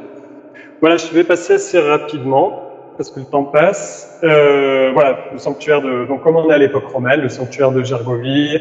On a un petit peu de mythologie, ça et là, qui ressort. Donc, vous voyez, parmi ces séries de gobelets qui sont des productions de Lezoux, on en avait un, celui en bas à droite, avec ses figurations moulées, qui en fait, en faisant un petit peu de recherche bibliographique, ça correspond à des représentations d'Apollon, a priori 3 fois. Hein. Donc, tantôt il porte une lyre, tantôt il porte une palme. Et là, il attaque un serpent, je crois, dans celui du milieu, un dragon. Donc, ça renvoie à des épisodes mythologiques qui sont assez connus. Est-ce que ce récipient, est-ce que sa figuration a un quelconque lien avec une divinité qui était honorée dans le sanctuaire? Malheureusement, en fait, on ne peut pas le dire, on ne sait pas du tout. Le fait est que ce type de gobelets avec des représentations mythologiques sont assez rares. On les trouve assez rarement dans les habitats, un peu plus dans le domaine funéraire et surtout dans le domaine cultuel. Donc voilà, est-ce que Apollon était honoré? Est-ce que c'était le principal dieu honoré? La question peut être posée, alors que c'est pas du tout le cas pour l'époque gauloise. Pour le coup, là, les objets sont complètement muets sur les divinités honorées. Voilà, maintenant je vous emmène au pied de Coran, sur le site de Cournon CSP, donc en bordure de la dépression de Sarliève. Donc c'est une fouille qui a été conduite par mon collègue Rémi Nicolas avec la société Hades en 2019. Je vais passer très très vite. Donc c'est un contexte très particulier. Donc c'est une zone humide qui est devenue un paléolac au cours de l'Holocène, vers 6000, 5000, je crois, dans ces eaux-là, qui a été asséchée à l'âge du fer, volontairement, par la main de l'homme, grâce à un réseau de drainage de fossés, qui a été entretenu encore à l'époque romaine, qui est revenu en eau. Le lac s'est réactivé à l'époque médiévale et a de nouveau été asséché à l'époque moderne, voilà, avec des travaux de poldérisation sur le modèle hollandais. Je vous montre quelques images pour illustrer le passage des données de terrain à l'analyse. Voilà, on se rend peut-être pas bien compte, c'est l'échelle là qui est très très réduite. L'emprise de fouille mesure un peu plus de 6 hectares, donc on a ouvert le terrain sur 6 hectares et demi, ce qui permet vraiment d'avoir une fenêtre très confortable sur le domaine rural pour le coup. Là, on n'est pas en présence d'une ville, mais on est dans les champs, on est dans des habitats qui bordent ces champs. On a voilà une fenêtre sur le monde rural à partir, on va dire, du deuxième siècle avant Jésus-Christ jusqu'à la fin du deuxième siècle après Jésus-Christ, finalement à peu près la même période chronologique que celle de ma thèse, quoi. C'était assez raccord. Voilà, ce plan, donc, vous voyez les camemberts ici à gauche, ils expriment l'attribution chronologique que j'ai pu donner à la céramique, avec en bleu l'époque gauloise, en rouge l'époque romaine. Donc on voit bien encore une fois que l'époque gauloise a été quand même assez largement majoritaire. Et on a également quelque chose qui se concentre vraiment sur la partie est de l'emprise de fouille, qui correspond, si je reviens à la vue en haut à droite, là, qui correspond au modèle d'élévation du terrain, ça correspond en fait aux altitudes les plus élevées, donc aux zones qui étaient les moins humides, quoi. Voilà. Donc la céramique, encore une fois, elle permet d'obtenir de faire un phasage des vestiges. C'est ce qui ressort sur ce plan, le plan avec toutes ces couleurs là, qui est assez bigarré à droite, où voilà, les couleurs expriment la chronologie des vestiges. Je passe très vite. Donc, une première période d'occupation constitue au deuxième siècle avant Jésus-Christ, voire à la toute fin du troisième siècle avant Jésus-Christ, avec ce premier réseau et ces premiers grands fossés, ces rectilignes, qui doivent correspondre à un chemin, une voie, qui devait traverser la dépression de Sarliade et sur lequel vient se greffer des fossés de parcellaires qui ont l'air de constituer quelque chose d'assez organisé, avec des parcelles inscrites sur les axes cardinaux. On a également, donc en plus de ces fossés, on a quelques puits qui, heureusement, sont plus utiles à la chronologie puisqu'ils ont tendance à comporter plus d'objets et c'est eux qui permettent vraiment d'obtenir des datations précises, enfin en tout cas grâce à la céramique. L'occupation est plus soutenue à partir de la fin du deuxième siècle avant Jésus-Christ, c'est la principale phase d'occupation du site pour l'époque gauloise. Je passe très vite, voilà, parce que moi je voulais passer à partir de maintenant au domaine funéraire, sachant que sur le site on a eu quelques sépultures par inhumation, elles sont au nombre seulement de 3, elles étaient très mal conservées, il y en a une qui comportait 2 récipients, peut-être un 3e, quelque chose de très lacunaire. Finalement, c'était pas excessivement intéressant. Ce qui était beaucoup plus intéressant, c'était des tombes, en tout cas des structures funéraires, qui correspondent au rite de la crémation. Donc là, le défunt est brûlé sur un bûcher. Ces restes peuvent être laissés en place ou non, ou être récoltés et être déposés dans une autre structure qui fait office vraiment de tombe. Il y a toute une diversité de rites qui existent. Nous, en l'occurrence, on est tombé sur des épandages, c'est-à-dire des concentrations au sol de restes de céramique, de restes osseux, de charbon. Et voilà, il y a un long chemin pour arriver de ces observations jusqu'à une interprétation pour savoir à quel type de structure funéraire on a affaire. Voilà, donc je vous présente un cas en particulier, sachant qu'en tout il y en avait 4, mais finalement ce cas c'était le plus intéressant, c'est le seul qu'on a pu vraiment étudier en détail, faute de temps, parce que c'est des choses qui sont extrêmement chronophages. Je vous montre rapidement le mobilier céramique qui est associé à ces épandages funéraires. Vous voyez qu'il y a un col d'amphore, encore une fois, avec un tesson, je ne sais pas si vous voyez, en droite, qui est gris, donc qui est brûlé. Donc là, on sait que l'amphore a éclaté sur le bûcher. Il y a une partie des tessons qui ont dû tomber un peu à côté du feu. Et certains, par contre, se sont retrouvés vraiment très exposés aux flammes. Donc ça permet vraiment de montrer que le bris a eu lieu en lien avec la combustion. Les autres céramiques, voilà, je passe tout de suite à cette planche qui fait la comparaison avec un autre ensemble de même nature que j'avais étudié auparavant. Et on se rend compte qu'il y a des similarités, c'est notamment la prédominance des formes hautes qui ressemblent, on va dire, à des bouteilles, qui sont attribuables au service à boisson. Donc une cruche à gauche, ici ça s'est cassé. À droite, on a beaucoup de vases qui en fait doivent correspondre beaucoup à de la céramique peinte, sauf que là le feu a été tellement intense qu'il n'y a plus du tout de décor peint à observer, mais on peut tout juste savoir que c'est de la céramique peinte. Donc voilà, beaucoup de vases attribuables au service à boisson. Également des formes basses qui font toujours partie de la vaisselle de table, avec notamment à droite ces coupes campaniennes qui sont des coupes d'importation qui viennent d'Italie. Donc voilà, c'est des caractéristiques, notamment la prédominance du service à boisson, qui renvoie à d'autres ensembles auvergnats aussi bien quand on regarde des tombes à inhumation, qui en général sont dotées de 1, 2 ou 3 récipients seulement. Quand on fait le cumul, on se rend compte que la plupart du temps, quand il n'y a que 1 ou 2 récipients, ce qui vient en premier, c'est le vase attribuable au service à boissons. Mais voilà, cette caractéristique, on la ressemble également dans les ensembles très très abondants. Donc là, je vous ai mis l'exemple en plein milieu du site de Pulverrières, publié par Frédéric Bézot en 2012. Là, donc là, on se situe au pied du Puy-de-Dôme, hein, dans un contexte où il y a très très peu de choses connues, mais avec des ensembles funéraires de nature aristocratique, a priori, hein, c'est des restes de chars, où on a vraiment un grand nombre de vases du service à boissons. Donc, on a le sentiment de quelque chose qui est assez codifié en termes de rites funéraires, avec toujours des rites qui doivent impliquer le partage de boissons. Pour rester voilà dans les comparaisons régionales, je vais passer très vite là-dessus. Ça, c'était une illustration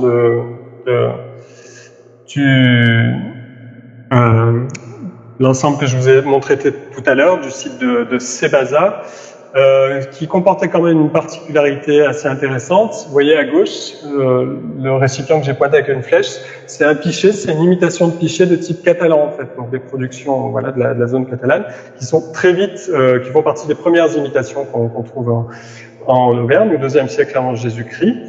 Et ce qui est assez intéressant, c'est que ce type de pichet d'imitation, on le retrouve dans cet ensemble de Sébaza. On le retrouve également à Pulverrières, le site dont je parlais, où les fragments du récipient ont été retrouvés dans 2 structures différentes. Donc on sait, a priori, on a une des structures qui correspond au bûcher, le récipient a brûlé dessus, on en a prélevé un reste et on est allé le déposer en même temps que les autres restes osseux dans une autre structure à côté.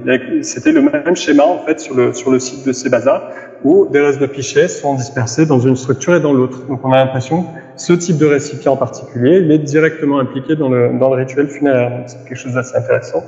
C'est quelque chose d'intéressant également parce qu'un pichet catalan, pour le coup, une importation. On en avait un dans une attestation très ancienne, donc on se situe, je crois, vers le milieu du IIe siècle avant Jésus-Christ, dans une sépulture de guerriers sur le site de Gandaïa. Donc voilà, il y a quelque chose qui interpelle. Parmi les autres choses qui interpellent, donc pour rester dans cet ensemble de Sébaza, on a ce récipient là, donc que j'ai pointé au milieu, qui est complètement étranger au répertoire à Arverne. En général, on n'a pas ces espèces de vases cylindriques, hein, comme ça n'existe pas tout simplement. Mais par contre, ça peut renvoyer assez bien au type donc, du calatos ibérique, encore une fois, on se tourne vers le sud-ouest.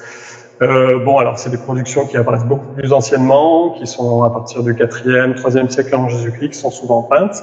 Mais le chaînon manquant, finalement, entre les deux, il y a, voilà, j'avais relevé cet exemple, dans la grotte de la Maladrerie, donc dans le Larzac, à Villefranche de Rouergue, près du Larzac, je ne sais plus exactement. Dans un contexte de grotte cultuelle, hein, donc on n'est pas du tout dans un habitat, et avec voilà ce type de récipient qui a pu être impliqué dans les rites.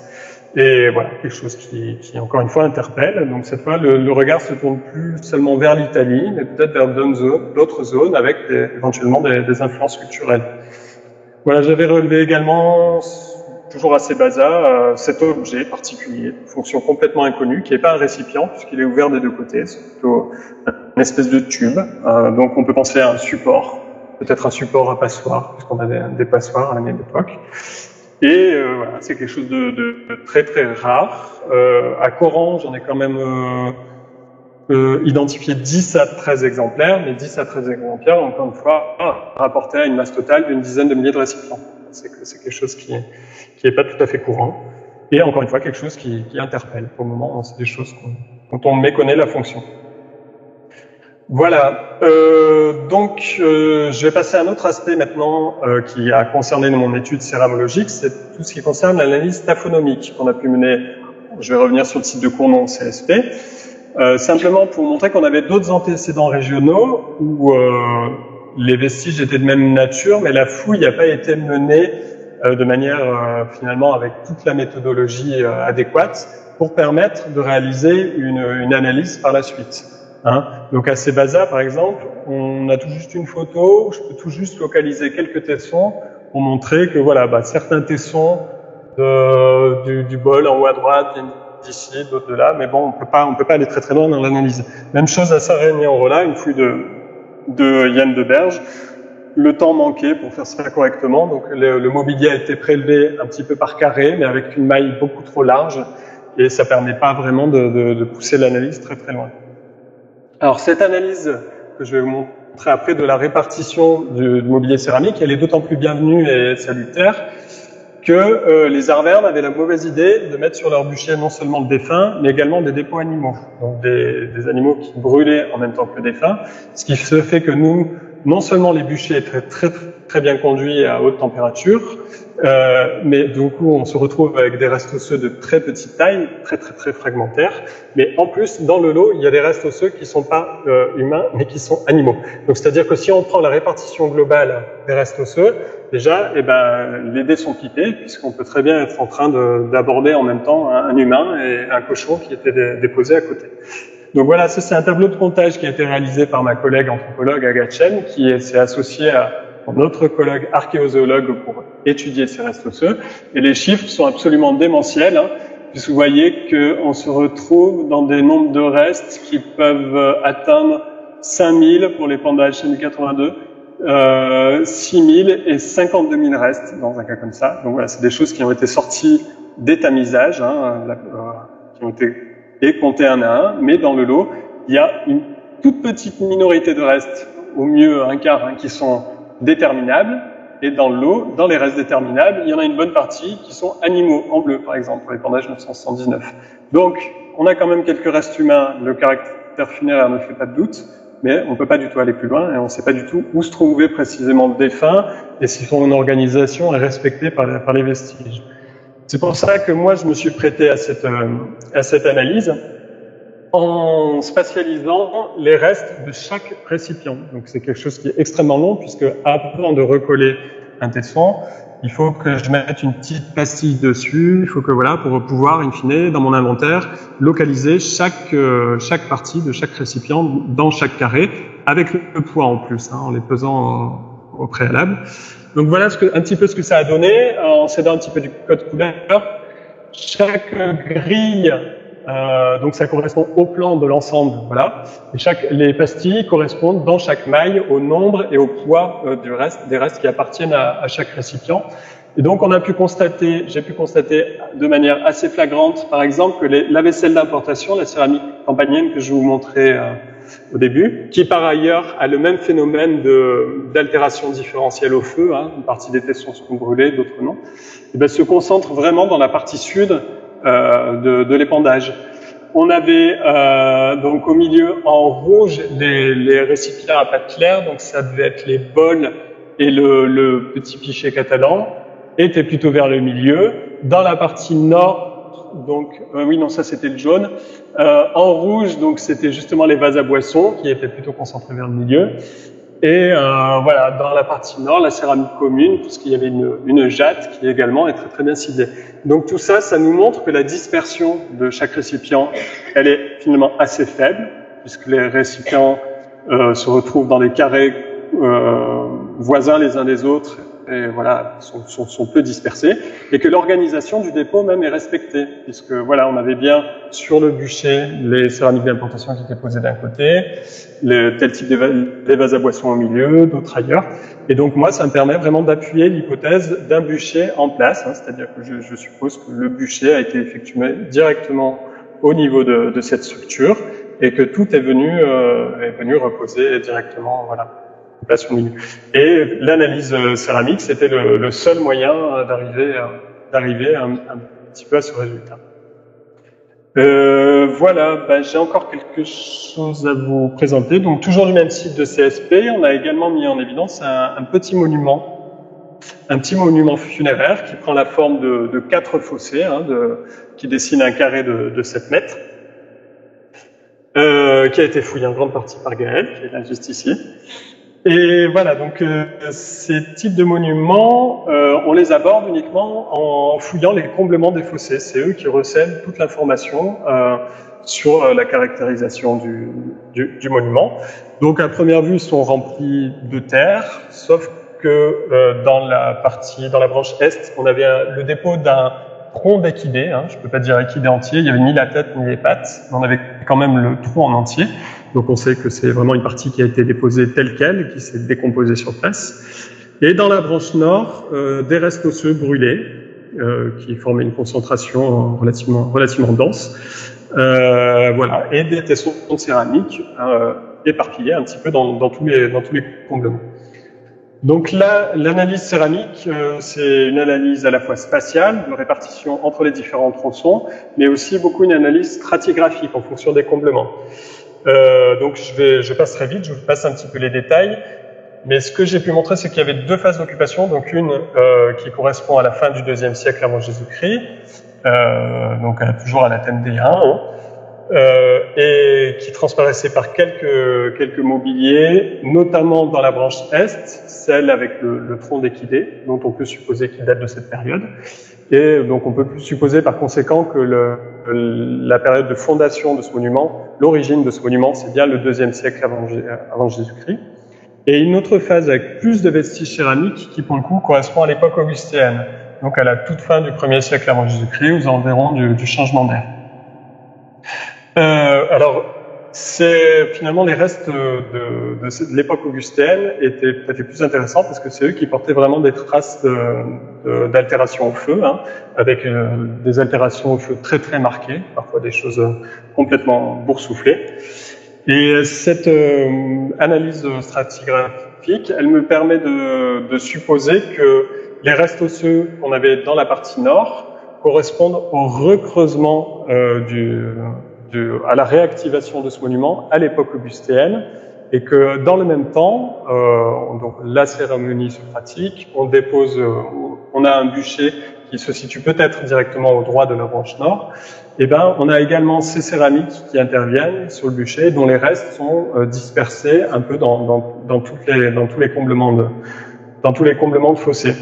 Là, et voilà, ce qui était très intéressant aussi, c'est qu'on a quelque chose qui change littéralement comme céramique associée à ce rituel funéraire, puisque là, on se retrouve avec une majorité de ces plats enduits rouges qu'on a à droite, qu'on peut appeler des patinas, et qui correspondent à des plats à cuire typiquement méditerranéens et très en vogue à l'époque romaine, mais qui sont très vite imités, encore une fois, par les Arvernes à la fin du 1er siècle avant Jésus-Christ.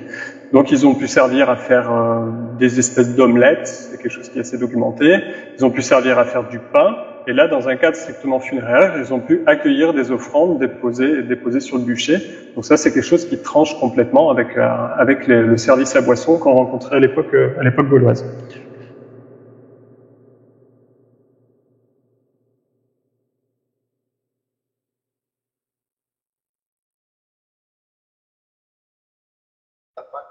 Ouais, alors là, bon, c'est pas toujours facile. En l'occurrence, c'est assez facile parce que les céramiques culinaires italiques, la plupart, elles viennent plutôt de Campanie, et elles se caractérisent par la présence de pyroxène, de cristaux volcaniques noirs, tandis que les céramiques, les imitations pourraient, hein, d'ailleurs, on est dans des contextes volcaniques, mais en l'occurrence, les inclusions volcaniques, c'est pas spécialement fréquent. En tout cas, de manière manifeste à l'œil nu dans les pattes des productions arvernes courantes. Et en fait, on les connaît excessivement bien, puisque les ateliers de gondole en ont produit en masse. Ça fait partie des principales productions post-conquête, hein, des années 50, 25 avant Jésus-Christ. Mais également, j'ai complètement fait l'impasse là-dessus, l'atelier de céramique de Coran, plutôt à l'époque augustéenne. Et d'ailleurs, il y a un des tessons, celui qui est ici, qui se caractérise par un petit détail ornemental de petites rainures, qui est vraiment caractéristique des productions de Coran, et qui en fait est une hybridation des modèles italiques de céramique culinaire et d'assiettes italiques également, quoi. Donc c'est quelque chose qui n'existe pas en tant que type à l'époque, parmi les originaux italiques. Mais la céramique culinaire, en l'occurrence, on la distingue. En tout cas, les productions à Arvernes, on les connaît très très bien, tandis que la céramique culinaire, d'origine italique, elle a des caractéristiques propres, quoi. Ça, c'est quelque chose. Dans certains cas, ça pose des problèmes, mais là, en l'occurrence, pas beaucoup moins. Ouais. Oui, alors voilà. Je passe très très vite. Donc c'est de nouveau le monument de Sebasa dont je vous montrais tout à l'heure, qui a une histoire un petit peu plus complexe que celle de Cournon CSP. où finalement dans les comblements, à première vue, on n'avait que de la terre, encore une fois. Là, à Sébaza, on a un monument qui est avec plusieurs témoins architecturaux, on a des trous de poteaux qui ont été implantés, on a un radier qui est arrivé dans un deuxième temps, voilà, il se passe tout un tas de choses. Et la crémation, l'épandage de crémation dont je vous ai montré la céramique, arrive finalement assez tard dans l'histoire du monument, quoi. Tandis qu'on a même encore une réactivation à l'époque romaine de ce monument avec un petit dépôt d'époque flavienne, je crois, qui se trouvait dans la branche ouest. Donc un monument qui a vécu, qui a également connu une histoire assez longue. Un autre cas qui a été mis au jour très très récemment là sur les fouilles de l'A75 à Clermont-Ferrand, sur le site de Pontcharraud, c'est ce monument-là, donc qui présente un peu moins bien, peut-être de prime abord, vu son plan, puisqu'il a des fossés beaucoup plus larges. Et là encore, c'est un fossé, donc le monument lui-même, je crois qu'il y a peut-être des dépôts particuliers qui lui sont associés, mais il y a surtout une série de fosses qui viennent perforer les comblements, puis des sépultures à inhumation, cette fois qui viennent perforer les fosses. Donc encore une fois, et ces sépultures, elles datent de la fin du IIe siècle en Jésus-Christ, donc encore une fois un monument qui possède une histoire relativement longue.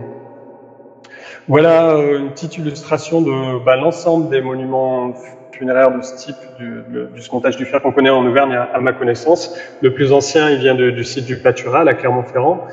Il daterait du VIe siècle avant Jésus-Christ. Voilà, on a des cas de figure assez différents, notamment avec celui des Mares d'Artière, les Chavours, qui est en fait un monument collectif, qui est un petit cimetière dans un grand fossé d'enclos qui renferme plusieurs sépultures à inhumation. Et pour la fin du Secontage du Fer, voilà, c'est celui de Cournon, celui de Sébaza, qui eux sont associés au rite de la crémation, celui de Pontcharraud qui est associé à des inhumations. Toujours finalement des cas de figure assez différents, mais avec quand même cette pérennité d'occupation qui est commune à plusieurs cas et qui peut laisser penser à une utilisation liée à un groupe familial, typiquement, par exemple, sur la longue durée, avec des réutilisations qui correspondent à plusieurs générations différentes. Je voulais également revenir sur très rapidement sur le cas de Chania à Malintra, donc ça c'est une fouille des années 90 de Vincent Guichard, un monument un petit peu différent puisqu'il a une forme oblongue, mais donc lui il comportait une fosse oblongue qui pouvait faire penser à une sépulture, mais en fait qui pourrait être un espèce plutôt de cénotaphe, puisque la disposition du mobilier reproduit exactement celle qu'on trouve dans une tombe inhumation, avec une épée comme si elle était déposée le long du corps. Mais aucun reste humain, et là c'est impossible que ça s'explique par le milieu de conservation, parce que c'est des sédiments qui conservent très très bien les eaux. Par contre, au milieu de l'enclos, ce grand épandage, notamment avec beaucoup de restes d'amphores, qui lui doit correspondre éventuellement au bûcher, en tout cas au reste de la crémation qui a dû avoir lieu au milieu de l'enclos. Et là, voilà, j'attire votre attention sur la céramique qu'on trouve ici. Donc on trouve ces espèces de grandes cruches, qui ont dû être impliqués dans le service à boisson, en association avec les tessons d'amphores, qui étaient très nombreux. Mais déjà, donc comme à CSP, ces assiettes et ces plats à cuire, là, en grand nombre, qui traduisent déjà, à une époque un tout petit peu plus ancienne que CSP, puisqu'on est plutôt dans les années 50-25 avant Jésus-Christ, témoignent d'un changement assez complet. Et là, on peut se demander si c'est pas la traduction directe de nouvelles populations, de la romanisation, typiquement. Alors qu'auparavant, finalement, je vous ai parlé d'influence culturelle italique, mais des choses qui sont assez diffuses et qui infusent la culture, avec parcimonie. Voilà, j'ai quelques derniers cas de figure à vous montrer à l'époque romaine, cette fois en revenant sur le site de CSP. Il s'agit de 2 fosses bûchers, donc cette fois on est beaucoup plus certain que le bûcher a eu lieu en place, parce qu'on a des structures vraiment creusées pour l'occasion, remplies complètement de charbon.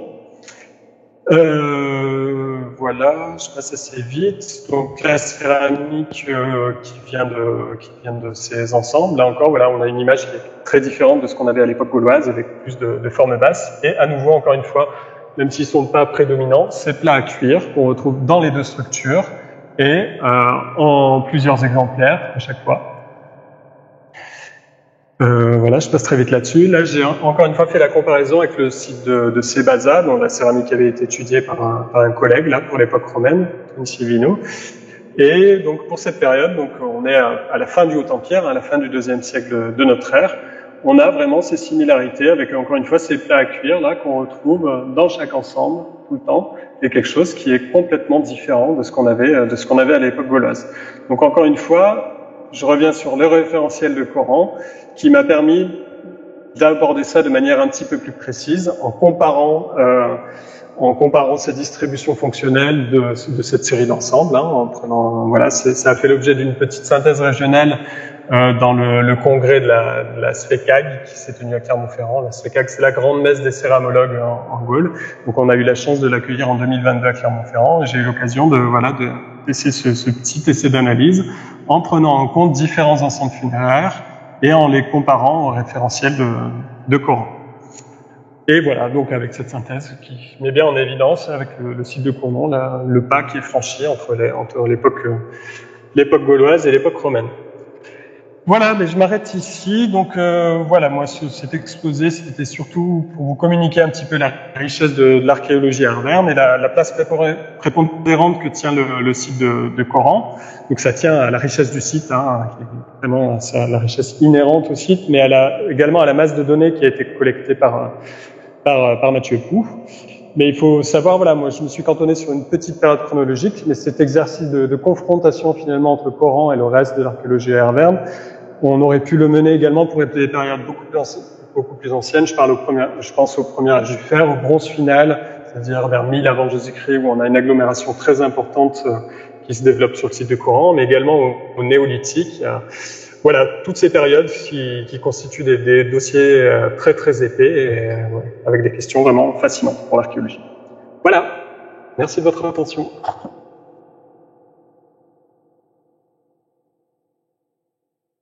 Une heure et demie, monsieur. Si vous avez des questions à lui poser, je crois que c'était assez complet, mais enfin... Je suis un peu fatigué. Alors, je suis désolé, mais notre micro, en fait... On va parler fort. J'ai deux questions. Oui. Vous avez montré beaucoup de dessins.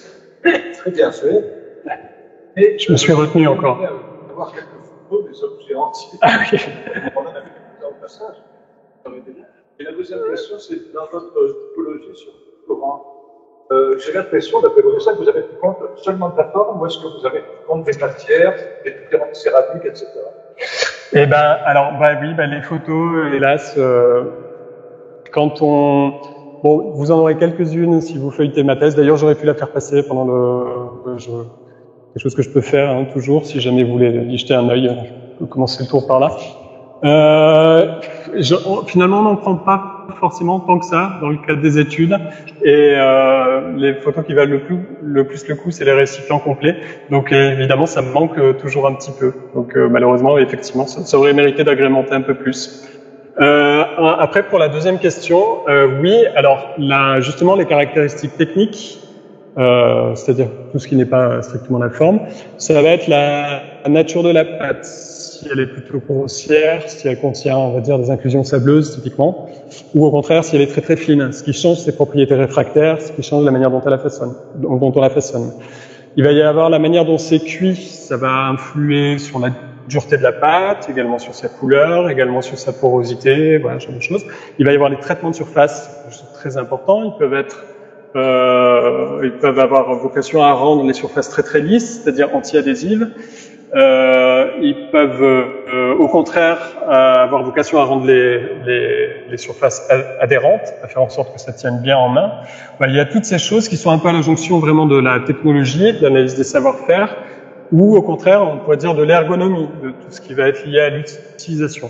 Effectivement, ça fait partie des critères qui sont pris en compte, moi, dans mon analyse typologique, mais vous savez, je vous ai parlé de 3 niveaux un petit peu, la forme, le type, la variante.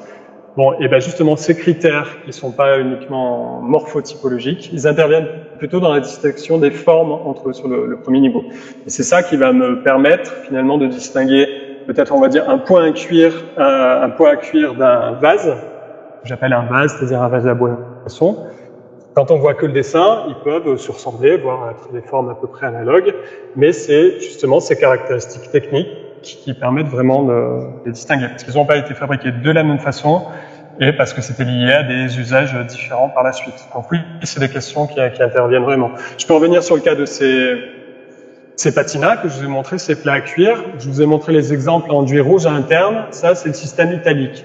Les Arvernes, ils ont reproduit dans un premier temps le système italique en mettant un enduit rouge à l'intérieur. Et cet enduit, en fait, il a surtout vocation, je pense, à être anti-adhésif, à faire en sorte que les choses qu'on fait cuire dedans n'attachent pas, tout simplement. Si on avait laissé la pâte brute, ça serait un enfer, ça collerait. Bon, eh bien, cette propriété anti-adhésive, les Arvernes, ils ont fini par la conserver, mais avec une autre technique, c'est-à-dire en faisant de la céramique grise, comme ils faisaient d'habitude, et en lieu et place d'un enduit, peut-être simplement un lissage ou un lustrage très très prononcé des parois, et finalement, le résultat était à peu près le même.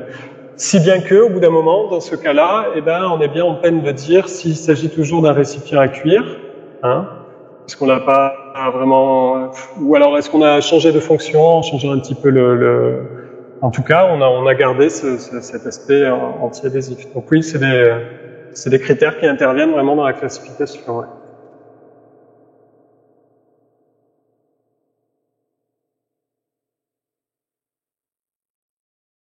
Je vous ai assommé, hein, je pensais 1 heure et puis j'ai fait 1h30.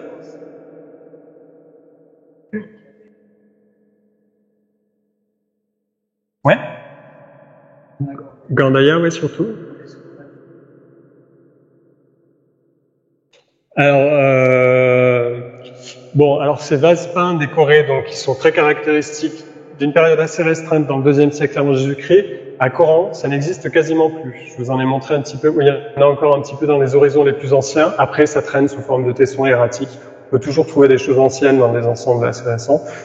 Et finalement, ça n'existe déjà plus à la fin du 2e siècle avant Jésus-Christ. On est arrivé après. Là, l'essentiel du corpus Arverne, il vient vraiment du même site, d'Olna Gandaïa.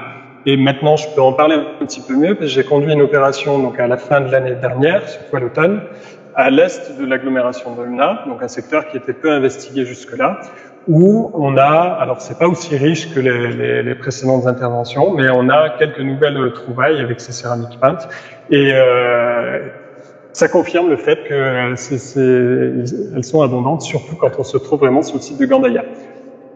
En Auvergne, parce que c'est pas uniquement propre aux Arvernes, ces céramiques à décor peint, y compris zoomorphes, y compris exubérants, elles existent aussi chez les Ségusiaves. Dans un premier temps, on croyait même que c'était plus riche chez les Ségusiaves. Maintenant, les corpus Arvernes sont nettement plus importants. Donc, chez les Ségusiaves, c'est essentiellement Feur et Roanne. Et elles existent aussi chez les Éduins. Les Éduins sont plutôt tournés vers les décors géométriques et vers des décors zoomorphes plus simples. Mais le site de Bibracte pour les horizons anciens, les sites de la Saône, Verdun sur le Doubs, par exemple, ça existe aussi. Hein. Mais en Auvergne, en tout cas, c'est essentiellement Olna Gandaïa. Et oui. Et en plus avec une évolution qui se distingue, c'est-à-dire que ça apparaît à la toute fin du 3e siècle avant Jésus-Christ. On a les premières, pour s'en tenir aux figurations zoomorphes, hein, parce que bon, il y a toute une tradition de figurations géométriques, puis de choses plus ou moins végétalisantes, stylisées, qui remontent plutôt dans la temps ancienne. Mais c'est cervidés, hein, stylisés. Ils apparaissent à toute fin du 3e siècle, au début du 2e, avec des choses des premiers exemples assez réalistes, et puis des choses de plus en plus stylisées pour arriver à cet apogée qui se situe vers 150-125, et après, très vite, c'est rideau. Ouais. Les derniers ersatz de cette céramique peinte, c'est des décors géométriques très simples, c'est ce qu'on a à Aubé, à Coran par exemple, et exceptionnellement de la décoration zoomorphe. Il est fort possible que ça demeure des vases produits dans les années 140-130 avant Jésus-Christ, qui a été utilisé pendant plusieurs décennies. Donc oui, c'est une fenêtre de temps assez courte. Et rien d'aussi beau de ce point de vue-là à Coran. On peut pas tout avoir.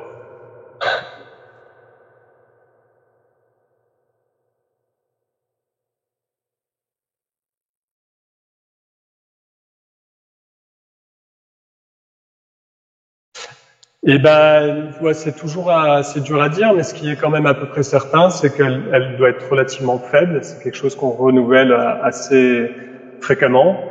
Et donc moi, je moi, je suis un peu démuni enfin cette question. Je regarde mes placards, je sais que j'ai des bols qui ont déjà 20 ans, 25 ans, 30 ans. Donc, je pars du principe que ça peut être à peu près la même chose. Mais ça reste des objets assez cassants. Hein. Même quand on pense, toujours pareil, je prends l'exemple de mes bols. La série que j'ai achetée il y a 20-30 ans, j'en ai plus beaucoup. La plupart, ils ont déjà été cassés et sont... Donc, mais j'ai pas de réponse plus précise à fournir que ça sur cette question, malheureusement. Oui, bien sûr. Oui. On voit bien que par rapport à Yann Devers, ils ont un débat sur le cœur de Oui, bien sûr. Non, c'est pour ça. Moi, je vous ai parlé un petit peu de. Bien sûr, non, mais ça, c'est la cuisine des archéologues. Moi, je passe sur ces détails. Je vous ai parlé un peu de la logique du faciès. On va prendre un ensemble, on va voir avec quel faciès il colle. Mais il faut y confronter une autre logique qui est celle du TPQ, du terminus postquem. Et au bout d'un moment, finalement, l'indice le plus pertinent, c'est pas l'ensemble, c'est l'objet le plus récent qui est dans l'ensemble. C'est lui qui normalement qui donne la vraie datation, puisque tous les autres sont susceptibles d'être des choses beaucoup plus anciennes qui se traînent tout le temps. Donc en fait, on est toujours en train de chercher le bon compromis entre la logique du faciès et la logique du TPQ. Et sachant que le TPQ, bon, quand on parle de céramique sigillée, dont on connaît exactement l'activité du potier à 5 ans près, on sait quand est-ce qu'il a travaillé, on peut établir un TPQ précis. On sait que cette céramique, elle n'a pas été produite avant 135, donc le tesson là-dedans, il me dit que ma fosse, elle date pas d'avant 135. Bon, le problème, c'est que pour l'époque gauloise, on a beau avoir des chronologies assez précises, hein. Moi j'ai une idée assez précise du moment où apparaît tel type d'imitation d'essai italique. Je donne pas non plus une date à l'année près, donc je peux donner un TPQ qui lui-même est déjà un peu flou, et voilà, c'est une combinaison de critères, mais encore une fois, on essaye d'avoir un faisceau d'indices les plus convergents possibles, et surtout, voilà, on établit des datations que pour des ensembles assez bien dotés. On peut pas finalement donner une datation précise pour un contexte avec une centaine de tessons. Souvent, ça suffit pas.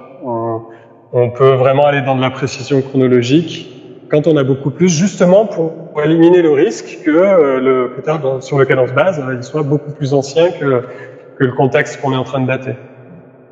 Et voilà, plus l'ensemble est gros, plus la masse de documentation est grosse, si tant est que le contexte ait une cohérence chronologique, plus on élimine ce risque de toute façon. Question à distance. Bonjour et merci pour votre travail remarquable. Auriez-vous trouvé des graffitis gallo-grecs, gallo-romains ou gallo-étrusques pour les céramiques que vous avez étudiées? Gallo-romain, gallo-étrusque. Alors, les graffitis, donc c'est très rare à l'époque gauloise. Quand on regarde le corpus de Coran, moi j'ai un graffiti dans un ensemble qui est susceptible d'être antérieur à la guerre des Gaules, c'est-à-dire qu'il est sur un type de récipient que je daterais bien de la TN-D2A, qui ressemble à celui que j'ai mis en couverture d'ailleurs au début. Et là, pour le coup, il s'agit de caractères latins, et on n'a que 3 lettres, un point. Donc en fait, on ne sait pas si le message est en gaulois, en latin ou autre, mais bon, ça pourrait être le seul exemple. En Auvergne, s'il y a d'autres graffitis en caractère romain qui antérieurs à la guerre des Gaules, là je sais plus, je suis pas sûr qu'on ait bien d'autres attestations. Par contre, sur le site de Sebasa, donc on a eu une écuelle avec des caractères grecs, et je crois que c'était la deuxième attestation en Auvergne, puisqu'on avait un précédent exemple sur le site du Patural. Voilà, donc à Sebasa, c'était K-E-L, donc éventuellement le nom de personne, Keltos, Kelta, qui est connu dans le nomastique par ailleurs, quoi. Mais c'est excessivement rare. Tandis qu'après la conquête romaine, tout de suite, voilà, moi, par exemple, j'ai un ensemble augustéen où il y en a 2 sur coupe sigillée tout de suite, et ça arrive à être très fréquent. On sent bien qu'il y a une diversité d'usages aussi. Il y a peut-être des graffitis qui correspondent à des noms de contenus sur des cruches, hein, pour désigner tel ou tel type de vin. Et voilà, à Gergovie aussi, sur un pichet qui est complètement hors contexte, il vient des fouilles anciennes, mais un pichet qui doit être post-conquête. Il y a un graffiti en caractère romain. Enfin, ça se compte toujours sur les doigts de la main. Avant l'époque augustéenne, c'est excessivement rare. Alors que, par ailleurs, on a des graffitis figuratifs. J'ai oublié de dire, on a quelquefois des espèces de petits dessins, des pogolas, qui eux, pour le coup, sont un petit peu plus fréquents, quoi.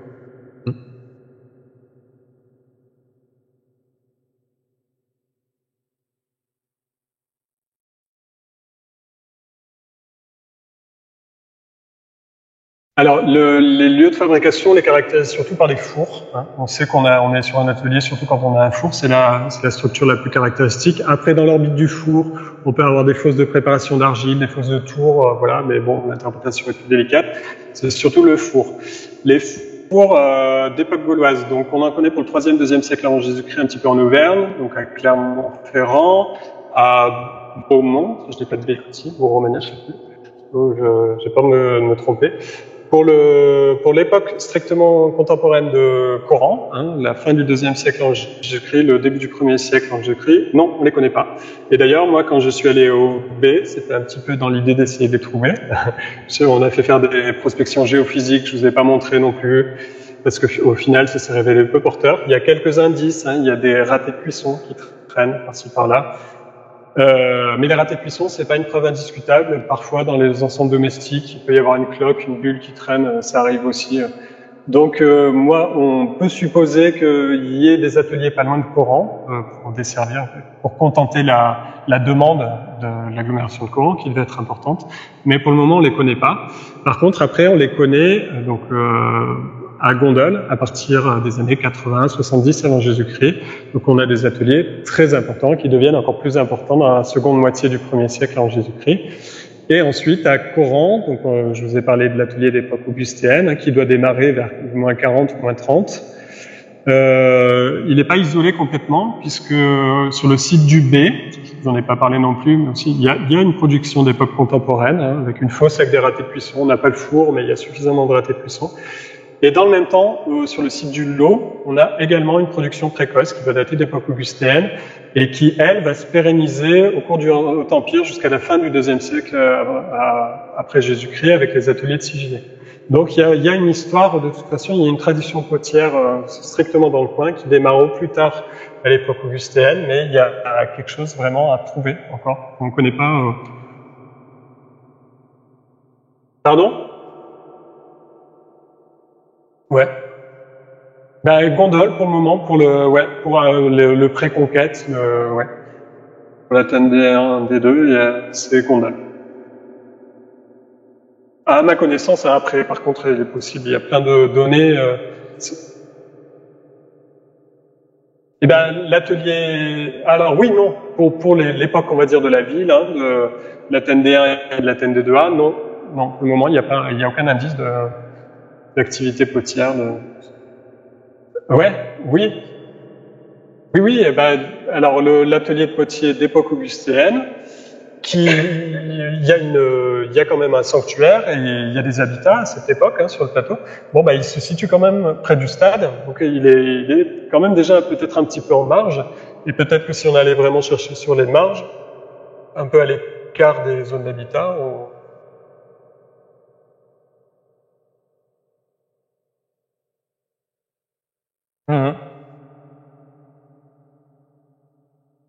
Mais alors c'est justement pas très loin du secteur de l'atelier de potier augustin que les fouilles devraient reprendre à partir de cette année, les fouilles de Mathieu. Donc qui sait?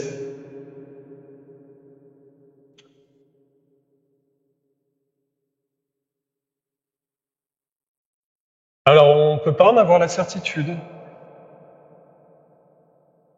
Alors, il y a fort à parier que les mêmes types, s'il y a eu un atelier contemporain à la TND2A à Coran, hein, s'il y a eu deux ateliers qui ont fonctionné en même temps, il y a fort à parier qu'ils aient produit les mêmes types exactement. Il y a même fort à parier qu'ils aient reproduit exactement les mêmes décors, voire même qu'ils aient utilisé les mêmes outils qui se passaient entre eux. Ça, c'est des choses qui sont très bien connues à l'époque romaine, entre le zou, les martres de verre, les moules circulent, les poinçons circulent et tout. Donc, il n'est pas dit qu'on puisse, par ce biais-là, distinguer les productions. Peut-être, mais ça encore, ça mérite d'être vérifié, qu'on pourra, avec des analyses minéralogiques ou avec des analyses de composition chimique, distinguer les argiles. mais c'est vraiment pas certain, puisque les gisements d'argile doivent être à peu près les mêmes, c'est-à-dire, a priori, les formations de versants liées à la dégradation soit les formations alluviales qui sont les mêmes, de toute façon, qu'on soit au niveau de Coran ou au niveau de gondole, soit des formations de versants issues de la dégradation du marneau calcaire peut-être que ce sera exactement les mêmes argiles, ou alors peut-être qu'il y a des éléments de traces qui pourraient permettre. Mais il faudrait lancer un programme de recherche complet et il faudrait arriver avec beaucoup de moyens financiers pour aborder ces questions.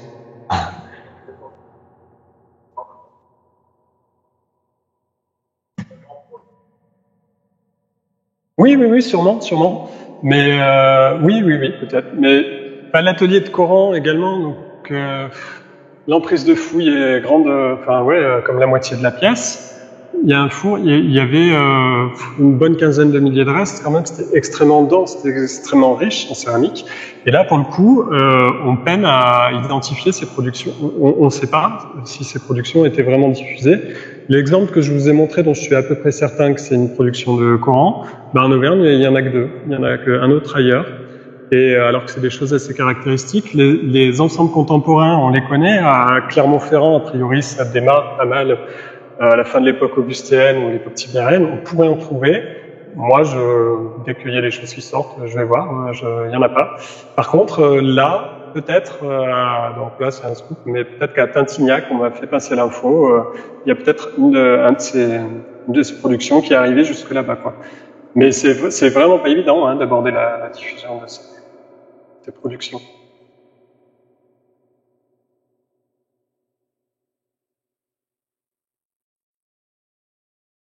Alors non, la forme en tant que céramique culinaire qui fait partie des objets courants, non. Les Gaulois, ils cuisaient dans un pot à cuire, dans une forme haute. Et non, et ça c'est très riche d'implications sur les modalités. Voilà, et donc ça veut dire a priori, il n'y a pas de cuisson qu'il faut intervenir la graisse végétale comme l'huile, tandis qu'à l'époque romaine, l'introduction de la marmite, qui est assez progressive en fait, pendant assez longtemps, c'est le pot à cuire qui reste la forme culinaire principale pendant tout le 1er siècle. La marmite arrive progressivement.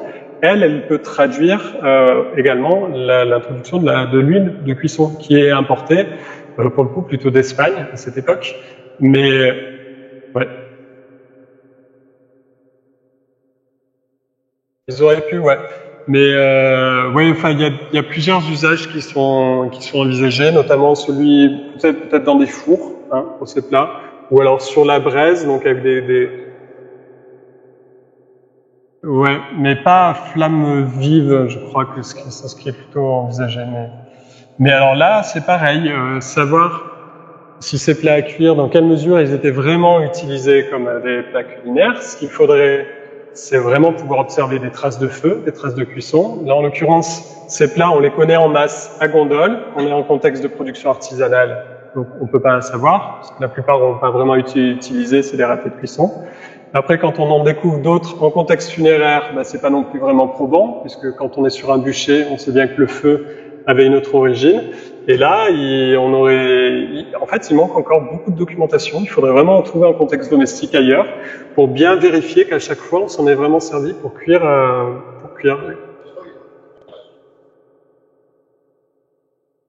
Non, il y a non. Il y a des grilles, ça existe, mais c'est assez marginal. Non,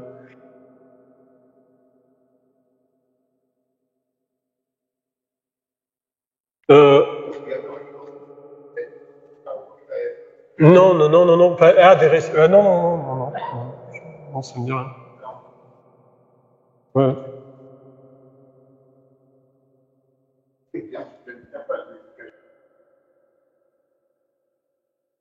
Ouais, faut faire attention, il y a plein de choses qui peuvent nous échapper.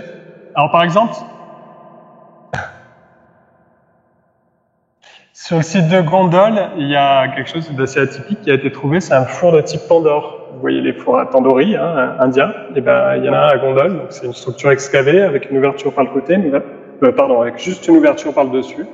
Et donc c'était un petit four sur lequel on venait probablement plaquer des galettes de pâtes sur les côtés.